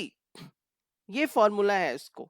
ठीक है, इस साइड क्या हो जाएगा area of triangle DEF okay is equal to under root of S into S minus A S minus B और S माइनस C। ओके, अब आप सपोज करो इज इक्वल टू क्या करें अंडर रूट ऑफ। अब इस एक एक करके सॉल्व कर लो पहले। S का वैल्यू क्या है आपको यहां देखो S बराबर है आपको कि 25 फर्स्ट 25 और दूसरी बार में क्या लिखा है 25 माइनस 20 देन 25 माइनस 20 और 25 माइनस 10 इस तरह से लिखना है। ठीक है, इज इक्वल टू इन अंडर रूट में क्या हो जाएगा देखो 25 मल्टीप्लाई 25 में 20 जाएगा तो 5 मल्टीप्लाई 25 में 20 जाएगा तो यहाँ पे 5 देन मल्टीप्लाई 25 में 10 गया तो यहाँ हो गया 15। यहां तक सही है देखो। ओके, तो इसको क्या लिख सकते हो आप ये हो जाएगा 25 और 5 इंटू 5 25। तो इसका क्या लिख सकते हैं कि 20 is equal to 25 root of 15 क्या है देखो सेंटीमीटर स्क्वायर लिख लिया हमने। तो ये निकल गया इसका। इस साइड निकालो एरिया ऑफ DEF का क्या हो जाएगा देखो यहाँ पे दिया आपको 75 मल्टीप्लाई 75 में 30 गया तो 75 माइनस 30 75 में 30 जाएगा तो कितना हो जाएगा 45 मल्टीप्लाई 75 में 60 गया तो 15 मल्टीप्लाई 15 लिख सकते हैं ऐसे। Okay, now is equal to क्या लिखेंगे देखो 75 को लिख सकते हैं 15 इंटू 5 15 इंटू 5 75 और 45 को लिख सकते हैं 15 इंटू 3 बाकी क्या बचा 2 बार 15 है देखो। तो ये क्या हो गया 5 और 3 जो है ना 15 इंटू 3 होता है ये। ओके, इज 45 तो 5 और 3 जो है ना वो बच गया, तो अंदर में रूट 15 हो जाएगा, यहाँ पे क्या हो जाएगा 15 4 टाइम्स है, तो 15 2 टाइम्स अगर लोगे 15 इंटू 15 तो होता है 225 under root of 15 centimetre square. Okay, इतना हो गया हमारा। इतना होने के बाद क्या पूछ रहा है, वो कह रहा है कि दोनों एरिया का आपको क्या करना है, रेशियो निकालना है। ठीक है, तो रेशियो के लिए यहाँ पे लिख लेते हैं, सपोज करो क्या हो जाएगा हमारा, दोनों का एरिया लिख रहे हो तो एरिया ऑफ क्या है, triangle A B C divide by area of triangle कौन सा, डी, ऐसे लिख लो आप इसको, area of triangle D E F. तो क्या हो जाएगा, इज इक्वल टू लिखेंगे, देखो area of 25 root 15 divide by 225 root 15 है ना, रूट 15 कट जाएगा, 25 से 9 टाइम्स मल्टीप्लाई करोगे तो 225 आता है, तो 1/9 हो गया। ठीक है, तो 1/9 रेशियोज को आप क्या लिख सकते हो, दोनों का रेशियो हो जाएगा 1:9। Question number 35 says that two sides AB, BC and median AM of one triangle ABC are respectively equal to the sides PQ, QR and median PN of triangle PQR shows that। First पूछ रहा है इसमें ABM is कंग्रुएंट्स, दोनों कंग्रुएंट्स की conditions है, तो सबसे पहले क्या करते हैं, ड्रॉ कर लेते हैं दो ट्राइंगल को। ठीक है, पहला ट्राइंगल क्या है आपको ए बी सी, दूसरा ट्राइंगल है पी क्यू आर। ओके, कह रहा है कि और मीडियंस बनाना है आपको, मीडियन हुआ ए एम और दूसरा है पी एन। ठीक है, तो मीडियन क्या होता है, मीडियन जहां पे खींचते हैं ना उस साइड को वो इक्वल पार्ट्स में बांट देता है। ठीक है, तो बी एम बराबर एम सी हो गया और दूसरे साइड क्यू एन बराबर आर एन हो जाएगा। अब सॉल्व करना शुरू करते हैं, तो देखो फर्स्ट पार्ट लिखते हैं। फर्स्ट पार्ट क्या है, फर्स्ट पार्ट में हमें करना क्या है कि triangle A B M and दूसरा ट्राइंगल आपको लेना है पी क्यू एन। ठीक है, ए बी एम और पी क्यू एन में कंपेयर करना है। ठीक है, तो दो ट्राइंगल को जब आप कंपेयर करोगे ना तो यहाँ पे लिखा हुआ है A B is equal to P Q, तो लिख सकते हैं सबसे पहले A B is equal to P Q. देखो दो चीज हो गया, ए बी बराबर पी क्यू। दूसरा है आपको A M is equal to P N, देखो ये भी दिया हुआ है ए एम जो है वो पी एन के बराबर है, ये लिख लिया हमने। नाउ दो चीज होने के बाद ओके, थर्ड चीज भी है, देखो B C is equal to Q R, लिख सकते हैं B C is equal to Q R. जब ये कर सकते हैं तो इसको 1/2 भी लिख सकते हैं, दोनों साइड मल्टीप्लाई कर दो 1/2 से, तो जब 1/2 से आप मल्टीप्लाई करोगे ना तो ये हो जाएगा आपको B M is equal to Q N, लिख सकते हैं। अब क्या है कि तीनों साइड बराबर है, तो from using the S S S property हम लिख सकते हैं कि ये जो दो ट्राइंगल हमने माना था ना A B M is congruents with triangle, दूसरा कौन सा लिया था हमने, पी क्यू एन। ठीक है, नाउ सेकेंड क्वेश्चंस देखते हैं। सेकेंड क्वेश्चंस में क्या कर रहा है, दूसरे क्वेश्चंस में कह रहा है कि triangle A B C and दूसरा ट्राइंगल लेना है पी क्यू आर, आपको ये लेना है सेकेंड टाइम में। तो जब हम ये लेते हैं, ठीक है, तो ये जब लेते हैं तो इसमें क्या क्या चीज होगा वो देखो। तो इसमें फर्स्ट जहां से लेंगे ए बी बराबर, साइड से लेना शुरू करते हैं, A B is equal to P Q, first तो ये हो गया। दूसरा हो जाएगा आपको B C is equal to Q R. Okay. अब इसके बाद क्या है कि ये angle B is equal to angle Q, angle B is equal to angle Q. ये कैसे होगा? Using this CPCT. ठीक है, इसको लिख सकते हो आप सीपीसीटी से होता है ये। ठीक है, क्योंकि ये दोनों ट्राइंगल कंग्रुएंट्स हैं तो इसके कॉरिस्पॉन्डिंग एंगल्स भी बराबर होगा। तो कौन सा प्रॉपर्टी यूज करेंगे? यहाँ पे प्रॉपर्टी करेंगे साइड एंगल साइड प्रॉपर्टी से लिख सकते हैं कि ये जो दो ट्राइंगल हमने लिया था, triangle A B C is congruents with triangle P Q R, hence this is proved.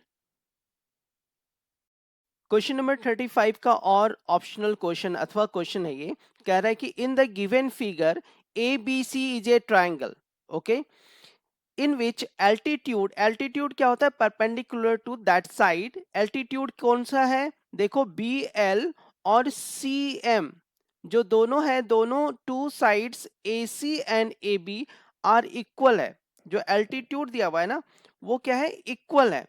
तो हमें कुछ प्रूफ करना है। दी गई आकृति में त्रिभुज एबीसी की भुजाओं एसी और AB पर खींचे गए शीर्ष लंब BL और CM बराबर है, सिद्ध करें कि। देखो इसका फर्स्ट क्वेश्चन बनाते हैं, सिद्ध करें कि। पहला क्वेश्चन क्या है? बोल रहा है जो भी कंग्रुएंट या सर्वांगसम हमें प्रूव करना है उसका दोनों ट्राइंगल्स को पहले लेते हैं। कौन कौन सा ट्राइंगल है? देखो ट्राइंगल ABL एंड दूसरा जो ट्राइंगल है वो है ACM। तो देखो कौन सा है? ABL। आपको ये ट्राइंगल लेना है, ये वाला ABL ये लेना है, और दूसरा लेना है ACM ये वाला। ठीक है, तो इन दोनों ट्राइंगल में देखो कॉमन क्या है। कॉमन देखोगे तो एंगल ए दोनों में है। ठीक है, दोनों में एंगल ए कॉमन है, angle A is equal to angle A दोनों में कॉमन है।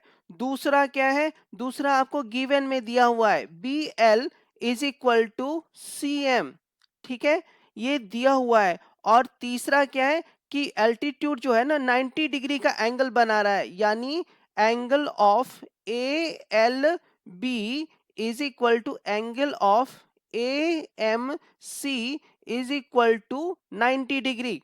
तो यहाँ पे देखो दो एंगल है और एक साइड है, तो कौन सा प्रॉपर्टी यूज करेंगे? From property A S angle angle side से हम लिख सकते हैं कि ये जो दोनों ट्राइंगल है कौन कौन सा? ए बी एल और ट्राइंगल ए सी एम जो है वो क्या होगा?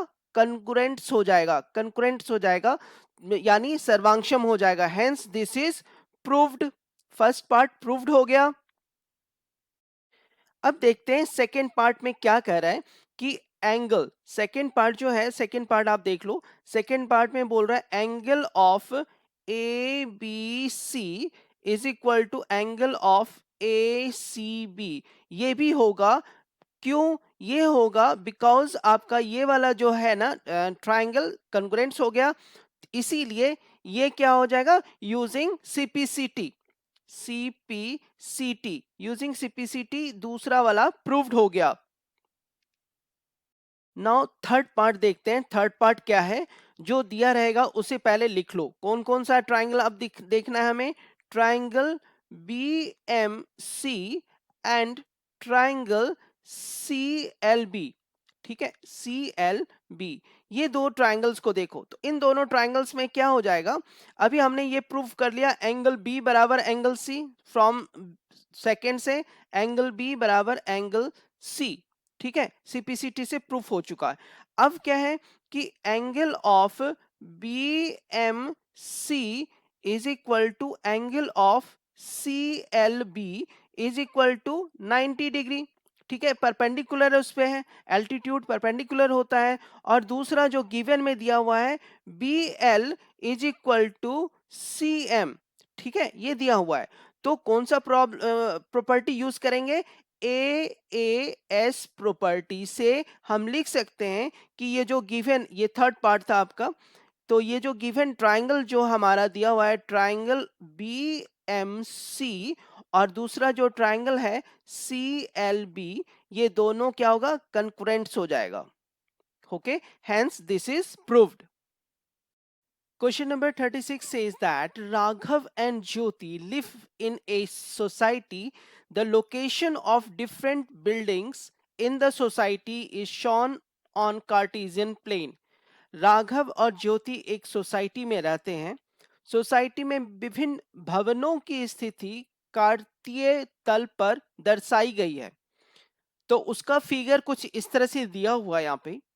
ओके, फिर पूछ रहा है based on the above information answer the following question. उसका फर्स्ट क्वेश्चन देखो है, कह रहा है कि right the coordinates of garden. तो देखो यहाँ पे आपको गार्डन दिखेगा, गार्डन मिला यहाँ पे आपको. ठीक है, ये वाला पोर्शन गार्डन है. तो इसका कोऑर्डिनेट कैसे लिखते हैं? ओके, तो कोऑर्डिनेट कैसे लिखते हैं, उस पॉइंट को क्या करते हैं, एक्स पॉइंट से ऐसे करेंगे. तो ये हमारा यहाँ पर क्या हो गया, देख लो यहाँ पे होगा 4, यहाँ पे 4 हो गया.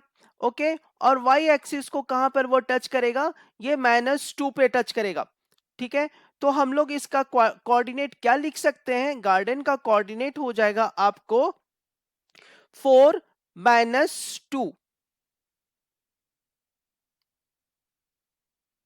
सेकेंड क्वेश्चन में पूछ रहा है कि in which quadrant Raghav house lies. तो क्वाड्रेंट सिस्टम में गिनोगे तो इसे कहते हैं फर्स्ट क्वाड्रेंट, इसे कहते हैं सेकेंड क्वाड्रेंट, इसे कहते हैं थर्ड क्वाड्रेंट और इसे बोलते हैं फोर्थ क्वाड्रेंट. तो अब देखो क्वेश्चंस में क्या पूछ रहा है, in which quadrant does Raghav house lies. तो Raghav house lies in second quadrant. Third question है, इसका थर्ड पार्ट है write the coordinate of the entry gate and also write coordinate of its mirror image. तो एंट्री गेट का देखो ना, x से जो उसका डिस्टेंस है, ये x से वो -3 है, 0 है, x पर तो 0 है और y पर क्या है, -3 है. x पे ये जो एंट्री गेट है इसका कोऑर्डिनेट लिखते हैं, x पे क्या है 0 और y पे -3. तो क्या लिख देंगे, 0 -3. अब इसी में आपको एक क्वेश्चन पूछ रहा है इंटीग्रेट का, तो कोऑर्डिनेट हमारा निकल गया, कह रहा right coordinate of its mirror image along x axis. तो अलोंग एक्स एक्सिस का मतलब है एक्स एक्सिस पे अगर हमने यहाँ पे कोई एक मिरर रख दिया है, ठीक है, आईना रख दिया है मिरर, तो किस साइड दिखेगा, वो मिरर रखा है तो जस्ट अपोजिट बनेगा इसके यहाँ पर. ठीक है, जितना दूरी इधर नीचे है उतना ही ऊपर बनेगा. तो इसका कोऑर्डिनेट क्या हो जाएगा आपको, 0,3.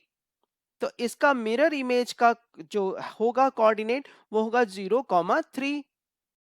क्वेश्चन नंबर थर्ड का और पार्ट है अथवा क्वेश्चन है, find the coordinate of reflection of. ठीक है, रिफ्लेक्शन ऑफ ज्योति हाउस. तो ज्योति हाउस का कैसे करेंगे, वाई एक्सिस के अकॉर्डिंग कर रहा है, अलोंग वाई एक्सिस. तो अलोंग वाई एक्सिस आपको यहाँ पे कह रहा है मिरर रखने के लिए, यहाँ पे आपको एक मिरर रखना है. तो मिरर रखोगे तो इसका जो इमेज बनेगा, जितना इधर है देखो आपको 4 यूनिट है, तो इस साइड 4 यूनिट पे बनेगा यहाँ पे. ठीक है, तो इसका कोऑर्डिनेट क्या हो जाएगा आपको देख लो, यहाँ पे -4 हो गया एक्स एक्सिस और वाई एक्सिस 3 ही रहेगा. तो इसका कोऑर्डिनेट हो जाएगा -4,3. ठीक है, तो देख लो ज्योति का जो है, find the coordinate reflection of Jyoti house का जो बन रहा है वो हो जाएगा, फाइंड द कोऑर्डिनेट इसका, वो हो जाएगा -4,3. और क्या उसके बाद बोल रहा है, find the distance between reflected point और राघव हाउस. इसके बीच का डिस्टेंस पूछ रहा है वो आपसे. तो इसका बीच का डिस्टेंस देखो, आप देखोगे ना, तो इसका बीच का डिस्टेंस क्या हो गया आपको, ये वाला पोर्शन है, देखो ये वाला पोर्शन है.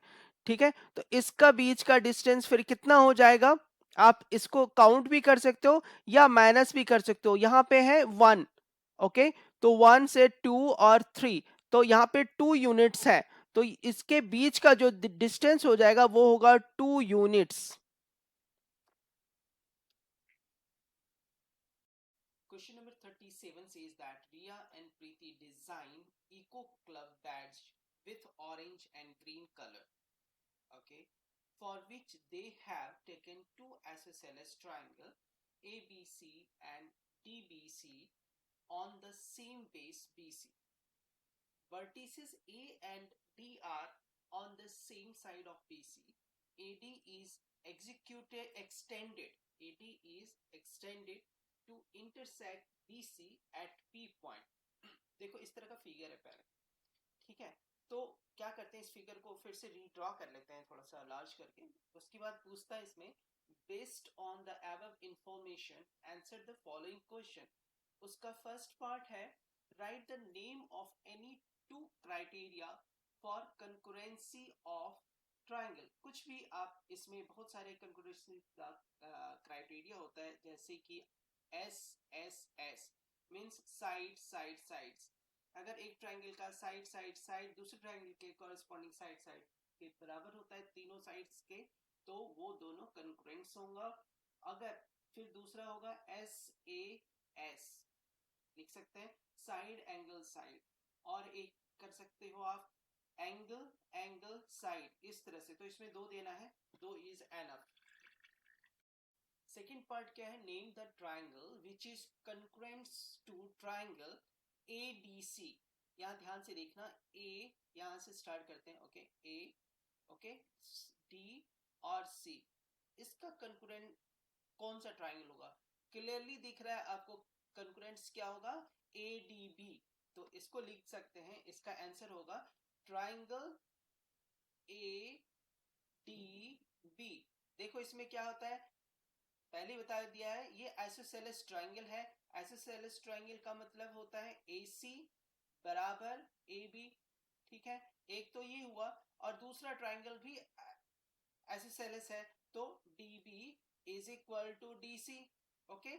अब इसमें रह गया ये जो बीच वाला साइड है ना, AD is equal to AD हो जाता है, ठीक है। तो ये कौन सा प्रॉपर्टी फॉलो किया, साइड साइड साइड से ये दोनों ADB is congruents with triangle जो दिया हुआ है, ट्राइंगल ADC। थर्ड पार्ट इसका पूछ रहा है, prove that triangle APB is concurrents with triangle ACP। तो देखते हैं इसमें कौन सा कॉमन है, triangle APB and triangle ACP। इन दोनों में देखोगे ना तो AP कॉमन हो जाएगा दोनों में, AP is equal to AP, it is common, okay. दूसरा आइसोसेलेस ट्राइंगल के हिसाब से AB is equal to AC लिख सकते हैं, ओके ना। दो चीज तो हो गया। थर्ड पार्ट क्या होता है कि जब दोनों आइसोसेलेस ट्राइंगल है, ओके, तो आपको ये जो AD से मिला के जो साइड जा रहा है ना, वो अभी हमने क्या किया था कि दिस एंगल, ओके, इसमें बताया था हमने, सेकेंड पार्ट में प्रूव किया था कि triangle ADC is congruents with triangle ADB, ठीक है। तो ये हमने किया था। तो जब ये कंग्रुएंट्स होगा तो कॉरेस्पॉन्डिंग एंगल्स भी बराबर होगा। यानी एंगल कौन सा होगा, आपको देखो, BAP is equal to angle CAP, ठीक है, CAP। तो एक तो देखो ये साइड हुआ और एक ये साइड हुआ, और दोनों के इंक्लूड में एक एंगल हो गया।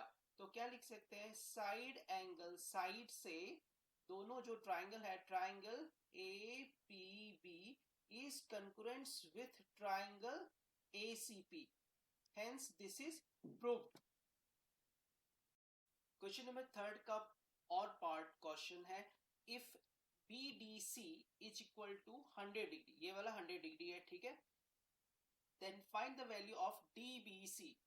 DBC एक्चुअली क्या है कि जो ट्राइंगल होता है ना, ट्राइंगल DBC जो है वो आइसोसेलेस ट्राइंगल है, ठीक है। तो आइसोसेलेस ट्राइंगल का मतलब होता है कि वो दो साइड्स बराबर है, यानी DB बराबर, लिख सकते हैं DB बराबर DC। अगर दो साइड्स बराबर है तो दोनों एंगल्स भी बराबर होंगे, angle DBC is equal to angle DCB, ये लिख सकते हैं। और ट्राइंगल के तीनों कोनों का सम क्या होता है, 180 लिखते हैं। तो उसे कर लो, angle BC plus angle, okay, DCB plus angle BDC is equal to 180 लिख सकते हैं. Now DBC और DCB दोनों बराबर है, तो यहां लिख सकते हैं 2 ऑफ एंगल DBC, ठीक है, प्लस ये 100 है, ओके, तो इस 100 को दूसरे साइड लेकर चलो, तो 180 माइनस 100, ठीक है, इज इक्वल टू कितना हो जाएगा 80 डिग्री.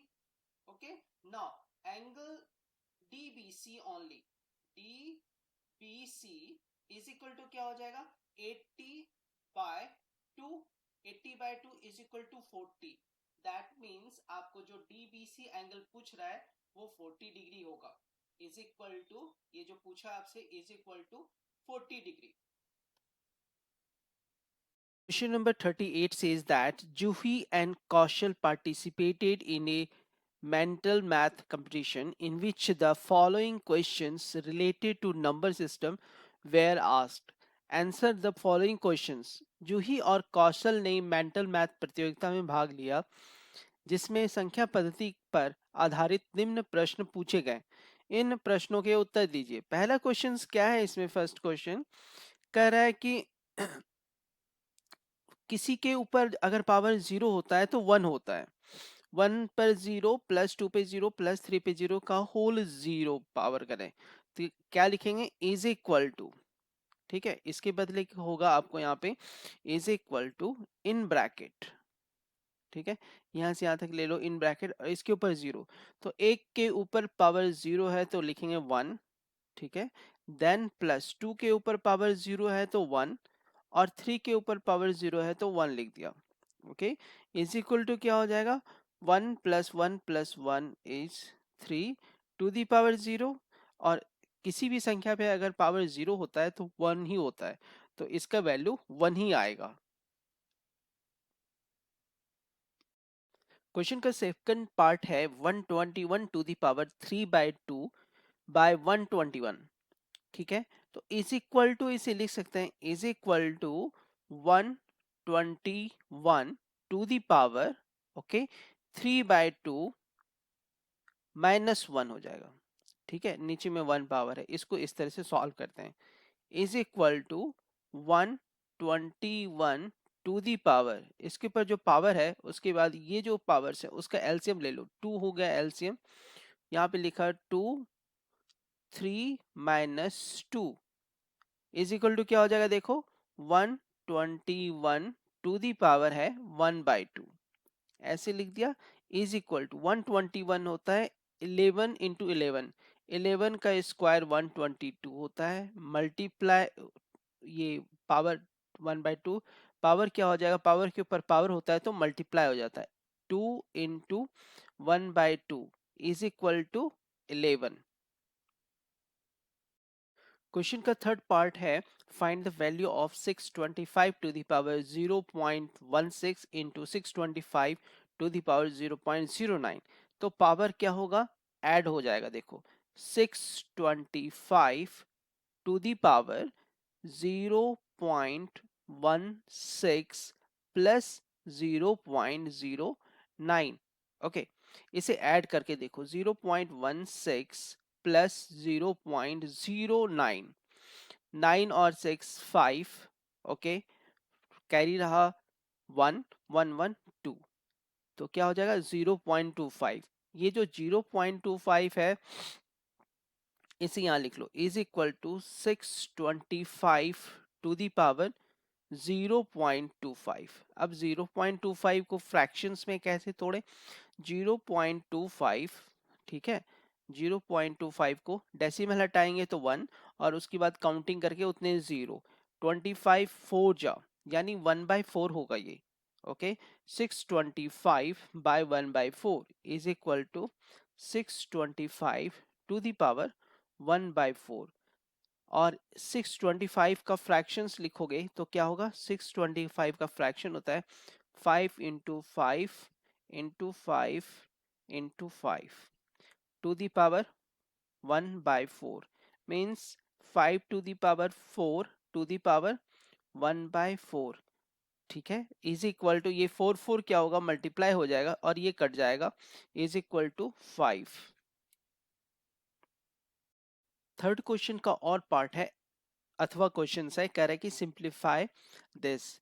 तो इसको कैसे लिख सकते हैं, इसको लिख सकते हैं, देखो इज इक्वल टू 8 बाय है तो 8 इंटू, ठीक है, 8 इंटू 216 टू द पावर 1/3 हो जाएगा, माइनस 81 टू द पावर 1/4 हो जाएगा, प्लस हो जाता है ऊपर लाके, इज इक्वल टू 8 इंटू 216 होता है 6 पे 3 पावर, 6 पे 3 पावर मल्टीप्लाई 1/3, ओके, माइनस 81 होता है 3 पे 4 पावर टू द पावर, इसको लिख सकते हो 3 टू द पावर 4 इंटू 1/4। अब देखो क्या हुआ, ये 3 पावर्स कट गया, ये 4 कट गया, 8 into 6 48 minus 3 is equal to 45।